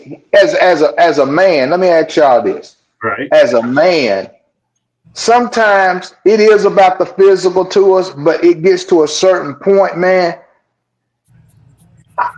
My shit still work good, okay? Right. But sometimes, man, I just want to look at the motherfucker sometimes. Be honest, man. You got me stuttering. You just want to cuddle. That's it. You want to spoon. No, what I'm saying let me say let me I'm gonna explain myself. It's like this. It's like a motherfucker having 15 exotic cars. He can only drive one. He can only drive one at a time. But you know what? He likes looking at them, man. Right. He just likes looking at them. That's the way I am. I ain't gotta hit it. I ain't gotta drive them motherfuckers all the time. I know they out there. I know I can drive them anytime I want to, but sometimes I just like looking at them. You said that. Okay, I want you to volunteer to be the doorman for the CTG Fest. You don't have to participate. You just check IDs, let people in, and just look at the material as they come through the door. Your fucking ass. Your fucking ass, nigga. Man, we're gonna have you a tuxedo and everything. All right. Man, okay, well then I get to sample everything. No, wait a minute. No, you said you want to look. You said you want to look. I said, okay. You get to look at all the merchandise as it's coming through the door. You don't have to touch it. All right. Sample it, you know. You can. All right, let me tell you what then. Okay, you want to do me like that? Okay, then I'm putting cases on all y'all. Pelican Bay. I'm putting cases on all y'all. Oh man. Hey, I've been saying I'm working security for the fest. That's what I'm doing. Nah, man, because security guards, they be getting the freebies, man. Nah, David. I'm working security, man. Oh man. we got to have Pedro up in there. Hey, Damon. They gonna do us. Hey, they gonna do us like that, Damon. Check this out. We type like security of the world, Craig. That's it. I see you. Well, I mean, I'm just trying to help you out, Brad. You know, you can just look at the merchandise, and you don't have to touch it. I want to keep you all faithful for the chick that's bugging the hell out of you for not texting her back. I want to make sure you don't do nothing wrong while you over here, bro. Okay, well then I do this. One for me, one for you, two for me, one for you, three for me, one for you. Oh no. Yeah, there we go with that new math again. It don't add up. It don't add up, man. It don't add up. But man, look, we gonna get out of here early tonight, man. Yesterday we went to about 2:00 in the morning, bro. It was, oh my God, man. This shit. I'm telling you, you can't make this stuff up. Like I said, this stuff just be falling in my lap. And like I said, we got to give the people what they want. You know what I mean? So, you know, they was like, man, you gonna start putting other YouTubers out of business. I'm like, nah, bro, we just do our own thing over here. We ain't trying to mess with nobody. We just got our own little thing going on. And you know, like I said, guys will hit me up and be like my man Love and Hip Hop said, man, my man want to come on and tell you about his situation or whatever. I was like, yeah, have him come on, man. You know, but shit. You know, he started cursing me out and shit, talking about, nigga, you investigate, you the police and shit. I was like, what the fuck? What the hell going on, man? You know? Yeah. Like, we the FBI, we female body inspectors. Yeah, man. This is crazy, man. I mean, but I love it, bro. I mean, it's good entertainment, you know, and I'm just glad, like, as y'all see, we don't just make up stuff, or we don't just come at people just for excuse me. We don't come at people just like to be doing it. Like, if it's nothing there, it's nothing there. Like I said, the only thing that I saw was what I said earlier, as far as, you know, birds of a feather normally flock together. Now, I could be wrong. She could have been the cousin's babysitter. I don't know. Only time would tell. And hopefully either Love and Hip Hop or Bruce Lee will come, you know, Bruce Leroy, rather. He'll come back and he'll keep us updated for the situation. But normally, normally, guys, normally when they crash out, man, you don't usually hear from them. They just go hide off in the cut. You know what I'm saying? Most guys ain't man enough to say when they crash out. I hope he does, you know, or hopefully Love and Hip Hop will keep us updated no matter what. Yeah, I will. You will, bro. Yeah. We can't wait to. Hey, man, I'm really hoping you make it down for the party, bro, so we can meet you in person. You know what I'm saying? I think that it would be a lot of fun. I want to thank all the guys in the chat, especially the ones that's been here for. What is it? 4 episodes in a row, man. We've been on the road, bro. It's been crazy, but I promise you, more than like we ain't doing that tomorrow, New Year's Eve, man. I'm gonna be on a boat somewhere in white. I got invited to a little white party. Hanging out in the harbor. I'm gonna do the bougie shit tomorrow, man. I'm gonna do the non-pro life. You know what I'm saying? You hear him, Damon? You hear him, Damon? That's that, man. Fuck y'all niggas, man. I'm gonna be on the boat. Hey, Miguel, he gonna kiss him out on the boat.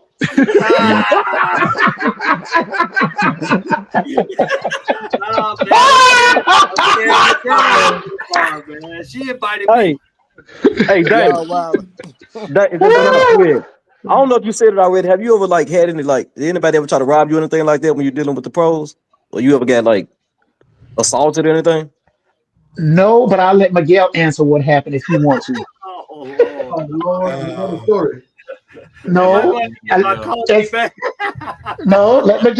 gonna let Miguel explain it because it's gonna make me mad.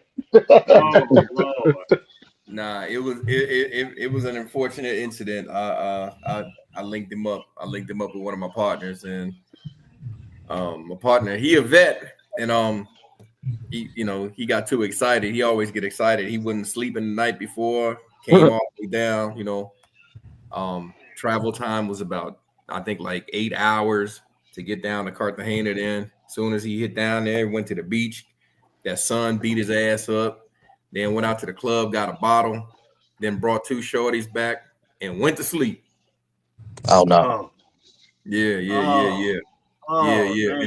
And then they got. And the problem was, I thought, like you said, when Miguel said it, I thought because where we was going at, everybody was calling his name, couple chicks, but a couple dudes that I see. So I'm like, oh, I already know they was known and it was good because that's why he hooked me up. So I'm thinking, oh, this 2 chicks he normally deal with, blase, blah, and all that. Because I was up at first. She was like, man, you could go to sleep, man. Everything good. I said, you sure?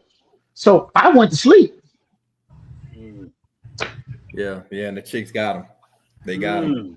Okay, I got the primer. I guess Douglas. That's what I meant. The guy who the sex addict. That's what I was asking. Oh, okay. Leave your email in the chat, old boy. He asking for your information. Leave your email in the chat, Miguel. All right. That's your boy, ain't it, Chris? Miko? Yeah, Miko's my guy. Shout out Miko, Memphis.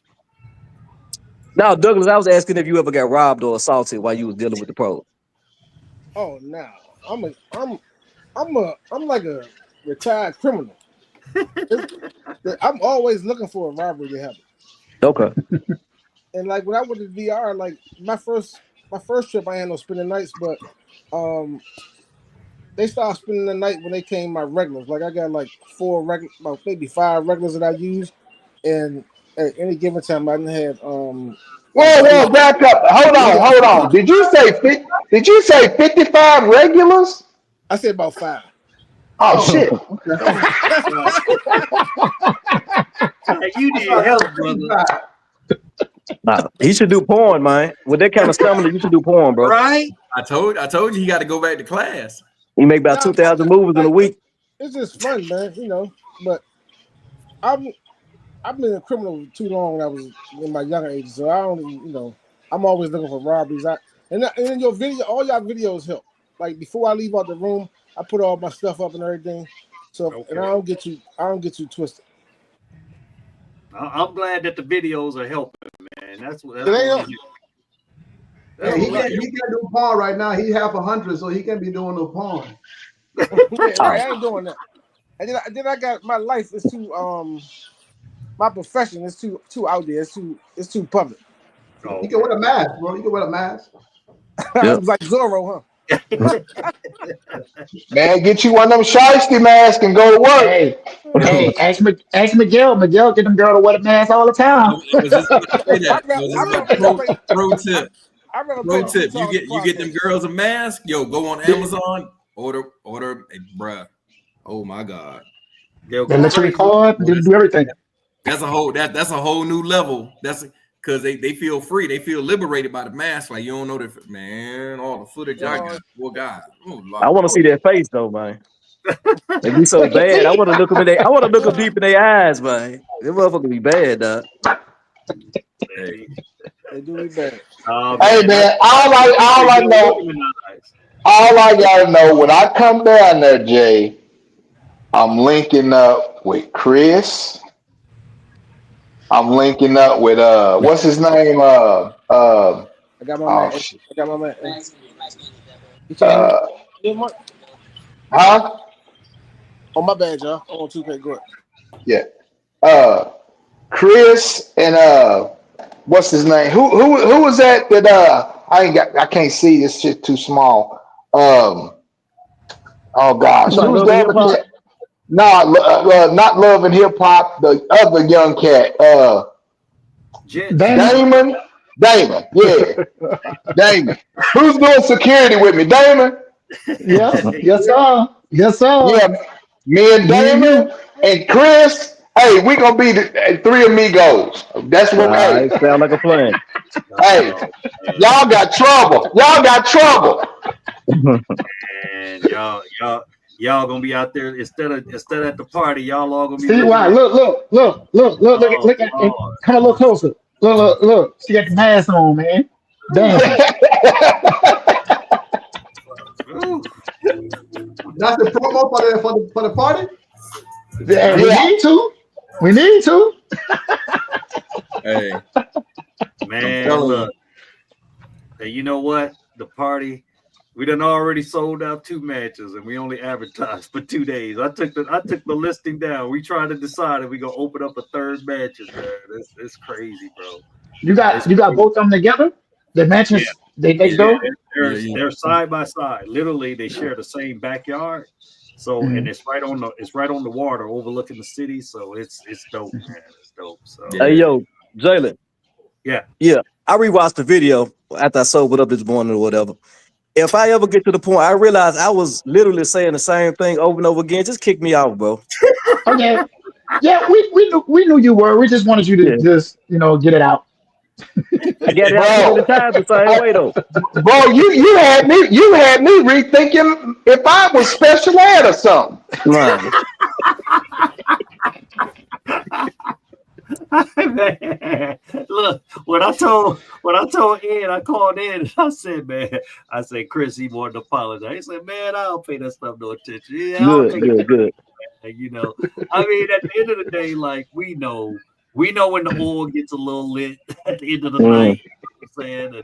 And like I said, bro, if you was a bad dude, I wouldn't even fuck with you. You know what I'm saying? Yeah. I knew you. I knew a lot of the stuff you didn't mean. But you know what? I understand sometimes when a man's little girl is his heart. You know what I'm saying? So sometimes your heart can get in the way. Just like I'll give you an example. When I found out my daughter was wanting to see Fernando, man, I was ready to do something bad to them boys, man. I mean, I was out of my character, bro. Like I'm talking about some bad shit. And you know what? My brother-in-law told me this. I had a talk with my brother-in-law, man, and he kind of pulled me off the ledge, and he said, "Let me tell you something, man." He said, "Your niece, if I would have killed every loser that she tried to talk to," he said, "I'd have 5 or 6 cases right now, or 5 or 6 bodies under my belt." So he said, until they're ready to change and they're ready to see things in a certain way, there's nothing you can really do about it but just try to guide them in the right direction or whatever. So all I can say to you is that I know you done raised her right, and that, man, I commend you, brother, being a single. You say you raised her since she was what? How long? Yeah, I was always in her life, but I got her when she was 4. Yeah, bro, that's real. And see, they always talk about black men. We don't take care of our kids. We don't do this. But everybody on this panel that I know of has taken care of their kids. You know what I'm saying? From the guys that I know personally or paid their child support or been in their kids' life. But a lot of times these women, man, they spin the narrative and act like we just ain't shit. You know what I'm saying? But they never tell their part. And I say the most rewarding thing, bro, probably about a month ago, Mine called me up. My daughter's mom called me up and said she was crying, bro, and she was like, I'm just a bad person. I'm a bad mother. I should have never said these things about you and this and that or whatever, you know. And I was like, man, that's just part of being a man. Like, I've just come to accept we always be the bad. We always gonna be the bad person, no matter. But I know it's a lot of good brothers out there that care about their kids. But I can tell you what, man, 18, no more left. I'm doing me now. You know what I'm saying? Yeah. I'm enjoying my life and do what I got to do, you know. And at the end of the day, man, as long as a person makes them happy, you know. But obviously, there's a limit to things, you know. When I, like, for instance, at the party, right? At the party, the Airbnb, I'm letting you know the security is going to be checking for ages. And if you even think about coming in my Airbnb with an underage, I'm snitching. We calling the police on the spot. Like, I don't play that, bro. Like, that's no, I don't play that. So if you one of them type of dudes, I don't want your money. Just stay away. Go somewhere else. What's it? Roman return. What does that? Well, you know what I'm talking about. You in the right, far right. You and love and hip hop. Retiring wrong. Man, both of y'all cats, y'all some stand-up guys, man. Class personified for even taking my drunken tongue last year. So I salute y'all for that, man. I do. Bro, I didn't get to where I'm at by like I was telling you, to Yeah. the emotion out of it. I didn't get to where I'm at today by bringing my emotion into things. I don't Yeah. know how it's going. You know, Yeah, because there was straight feminine energy on my part, bro. Hey, they was on you last night at the good, chat, bro. man. The chat took care of it for me. I didn't even have to say nothing to you. The chat was talking for everybody. You know, I even told Love and Hip Hop, I was like, boy, you got the patience of Job, man. I Man, said, what? And he didn't say nothing smart back. He was just like, all right, brother, you know, whatever, you know. And that's real talk, you know. Like I said, none of us are perfect, man, you know, but at the end of the day, we all, I think, want to do the right thing. I think deep down, you know what I'm saying? Like, I don't believe in no pedophile shit. I don't think nobody on this platform believe in no pedophile shit. You know, I wouldn't fuck with them. I'm gonna tell you that. You know what I'm saying? Yeah. But, you know, I'm not gonna knock the guy that's 80 and got a 25-year-old because you know he didn't make that 25-year-old dating. You know what I'm saying? Or that 30 or whatever she doing it. I may think of it as being disgusting, but you know that's on her. But ain't not, you know, at the end of the day, I would hope that. I mean, I guess I think a little bit different because I think I would rather my daughter be with somebody that's maybe 8 to 10 years older than her, only because they got their shit together. And I feel like it's the blind lead at 18, it's the blind leading the fucking blind.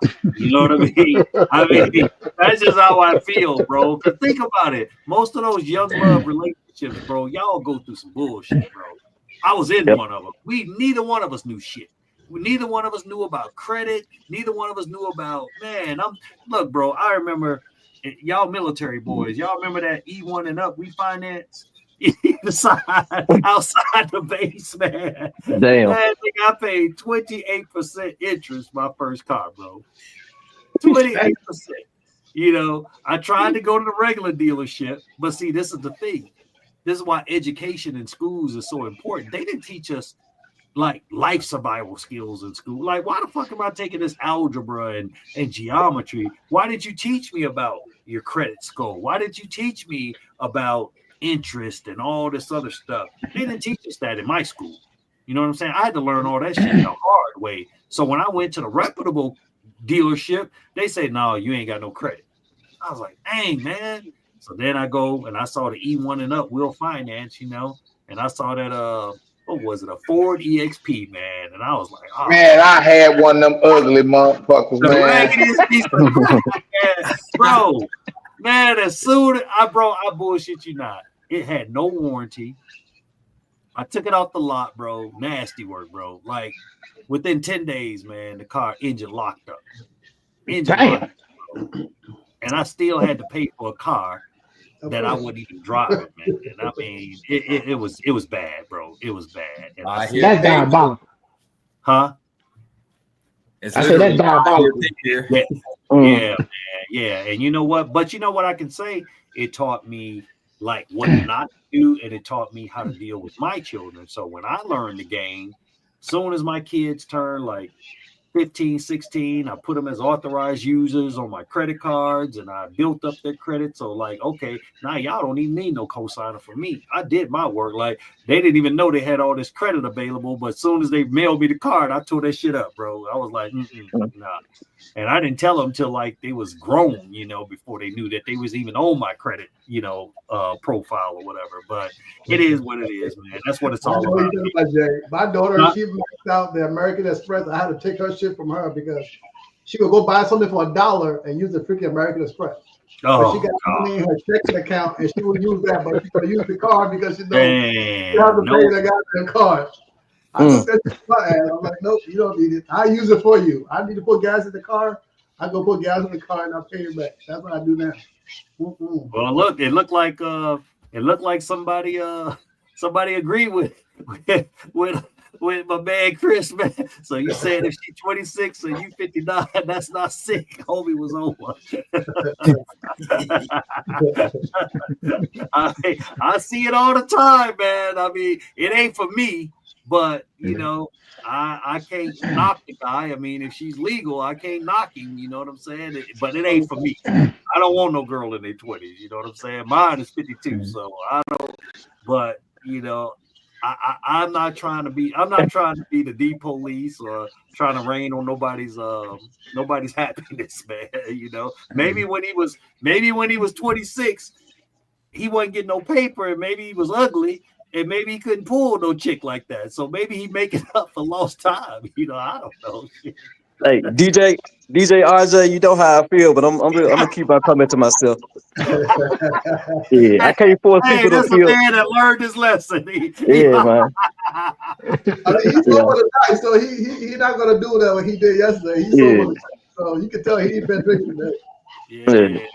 Hey, Jay, before we get off here, I want to say this, man. Really and truly, if you guys don't know, or maybe you do know, for a lot of us, well, I'm going to speak for myself.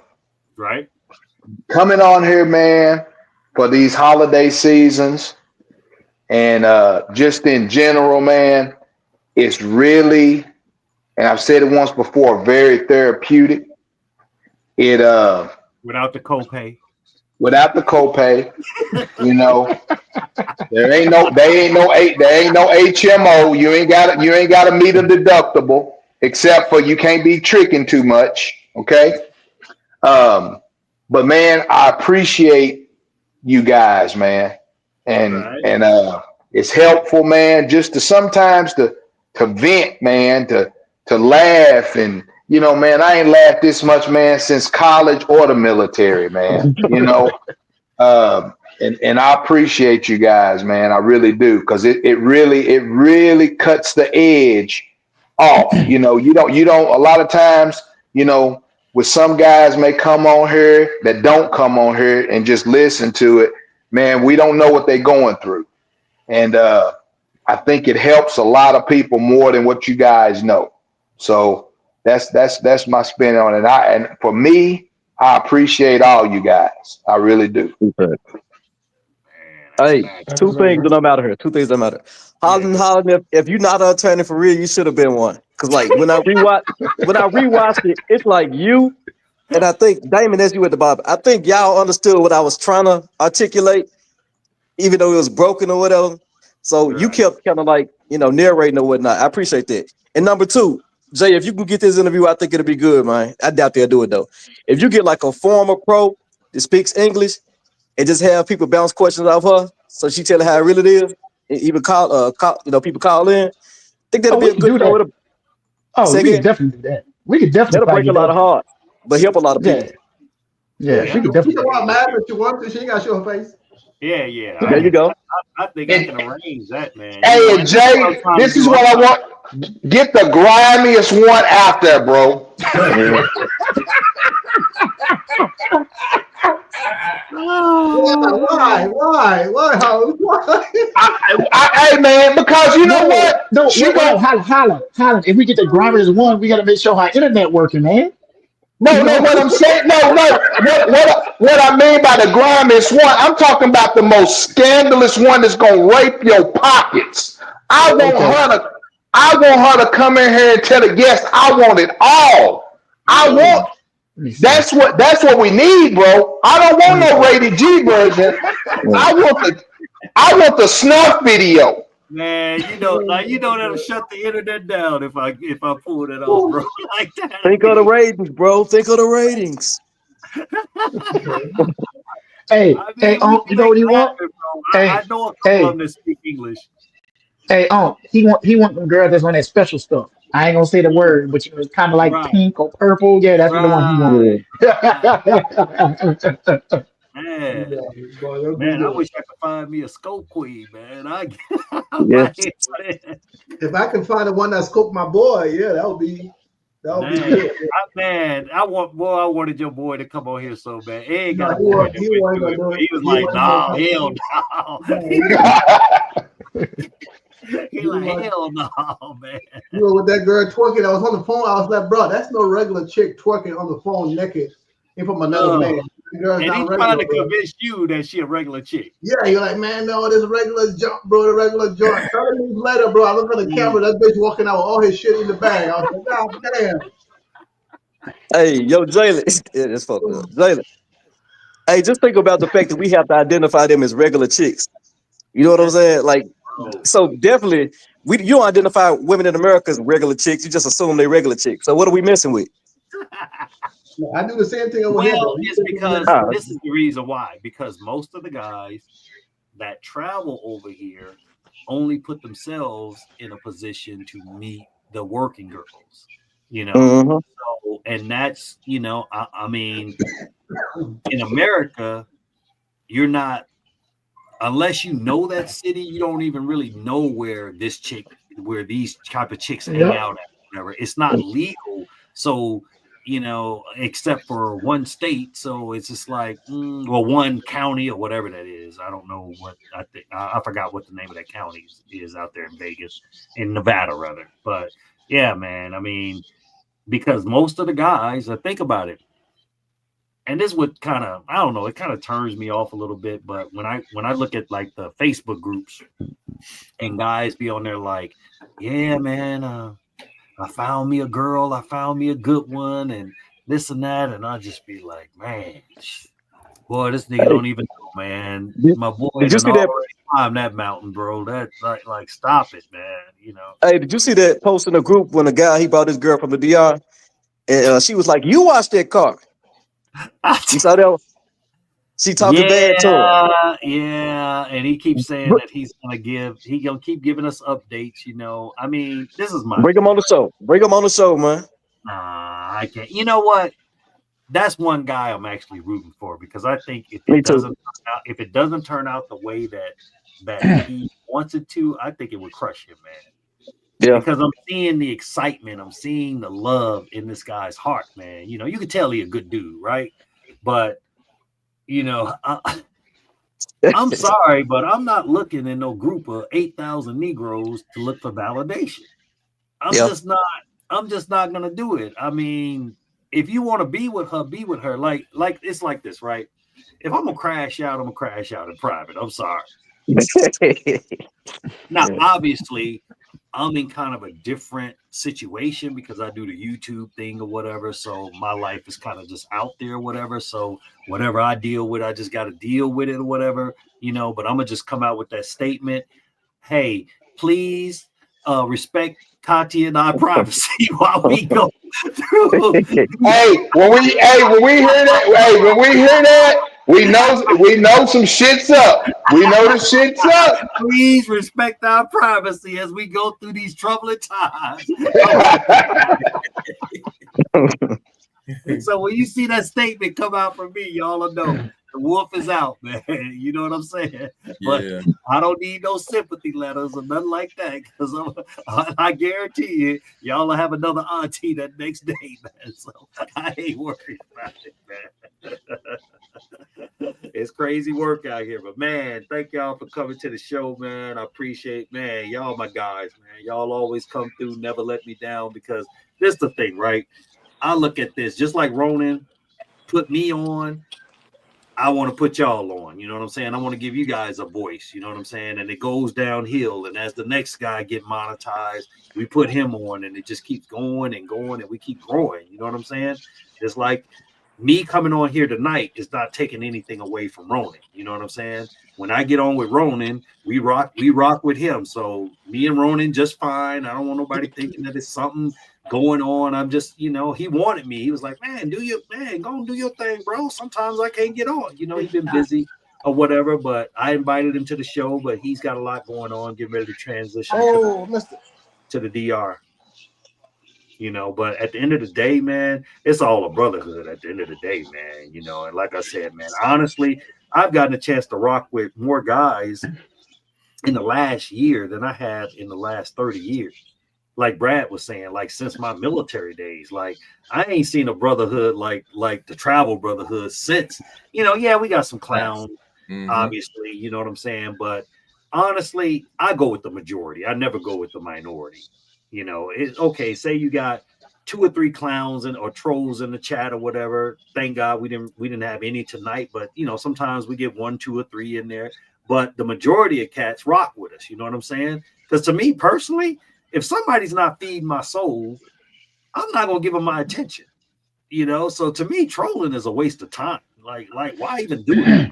But honestly, I'm just out here trying to whatever knowledge I can get, and I don't think that I know it all. That's why it's some guys like I know my man T Mac. He's been in Colombia for a while. Can't wait to meet him. He's out in Medellin doing his thing. So he knows a lot. A lot of other guys in the chat got way more time and experience out here. I just happened to one that just said, okay, I'm gonna start something on YouTube. I'm gonna start a Facebook group or whatever. But I would not want to be on this show by myself. I get nervous, man, when y'all ninjas come up in here late because I'm like, man, I gotta do all this by myself or whatever, But to me, it's nice, man, when I can rely on my boys and we just all try. Like if you're in the barbershop, you don't talk to yourself in the barbershop, you know what I'm saying? But when the guys start coming in, that's when it gets real, And I'm glad that my man didn't let me down. I was like, damn, man, love a hip hop boy. I thought he was gonna let Bruce Lee. I didn't think he was coming through, man. He came through about 30 minutes late, but at the end of the day, he came through, because we're only as good as our word. So if somebody tell me they want to get on here and they want to talk about a situation, man, come on through, pull up. You know what I'm saying? And at the end of y'all saw how we treated him. We gave him a fair try. You know what I'm saying? And I think that he walked away with I want to call it wasn't enough evidence. I'm not gonna say guilty or not guilty. It wasn't enough evidence to what they call the one you go to. He on probation. He on probation. He on probation. Yeah, that's my man. Shout out to T Mac for the 99 super chat. Yeah, bro. I can't wait to meet you, man. Can't wait to come out to Medellin again, man. Hopefully my next trip will go better than the last one did, But it's all good. Maybe if I don't go with Miguel, I'll be all right, man. They say you set me up, bro, but can't trust the big button to smile. Oh my God, man. Lord. And you know what's the tripped out thing, man? She ended up in Punta Cana, man. So that girl had a donkey. God. Ooh, Lord, Jesus, man. Matter of fact, right? So my girls, and I told her, I was like, quit giving my YouTube channel out to all your family. You know what I'm saying? Because, when I first started the YouTube and the Facebook, of course, I had to get a reputation first. So I had to get out in the streets. You know what I'm saying? So I give you a little street cred, So I would be, taking pictures and putting stuff out there just to draw interest to the group or whatever. So when I went to Medellin, I'm in the VIP with Miguel, man. So this is how I did it. I gave Miguel the camera and I was just having fun. So it didn't look like I was the one that was taking the stuff or whatever. So Miguel over there in the corner, he getting all the footage, bro. And that thing was right. So sister was like, so, Jalen was in the club and he was feeling all over that chick and this and that, And, she asked me about it, because she know what I do or whatever. She was like, well, she came to me. She was like, I just want you to be careful and use condoms, and you know, don't bring me back anything, you know, blah blah blah. And I respect that, but I was like, don't I keep the heat on? You know, I was like, even though ain't no heat on, it caught the hand, it's the air conditioner. You know, you got cold, you got hot water, you got air conditioning. You know, you got food up in this joint, man. Like, get away from me with that nonsense. But and you know the way I put it to her, right? I put it to her like, if a model, I'm trying to use this reverse psychology on. I'm like, so if I was a model, right, and I got to go out and model on a beach, or if I was an actor and I got to go act, I said it's all acting. I said I go out, I do some photo ops or whatever, you know. I got to give the guys what they want, you know. But baby, I don't care nothing about the chicks. I come home to you, you know. It's like, okay, Poppy. Papacito. Papacito. You know, hey, yo. Colombians don't really use Poppy. They use Papacito. Yeah, Papacito. Yes. Yeah. But when I was in Mexico, they always said Pop. You know, so I don't know. I just learned that like not too long ago. I was like, why you don't ever just say Poppy? Hey, yo. Did they ever? I saw something in the post about a guy who was knowingly infecting women with HIV. Yeah. They called him third leg or something like that. I don't know, but you know, it was a dude out here. They looking for him. Did they kick him out? I thought it said they kicked him out, or that's crazy, bro. So be careful. Strap up out there, y'all. It's women out there with HIV. Old boy didn't went out there and did that. I'm sure they are. You know, be careful. Yeah, I mean, first of all, let's be real, man. Why would you be out here raw dogging a pro? The first time in Cartagena, things happen, man. Oh, Chris. Man. Hey, things happen, man. We got the topic for the next live. Oh, shit. Chris. Hey, but look, I'm blessed, bro. I guess God provided the condom, man. Hey, I riled all them motherfuckers, man. I ain't get shit. Hey, that's the next topic. I hear you. To be strapped or not strapped. Which one are you choosing? Man, you need to call me Scuba Steve. You need to call me Scuba Steve. Oh man. Well, man, this nigga out there talking about Dominic Quattro. You didn't go like that when you was here, did you? That's one thing we didn't cover that in the manual before you came out here. You know, I gave you the little class before you came. I think I missed that topic. You didn't go out like that, go raw dog, did you? Who is that? You. Hell no! Shit! Are you crazy? Hell, I don't want to lose. I lost my eyes. I don't want to lose my.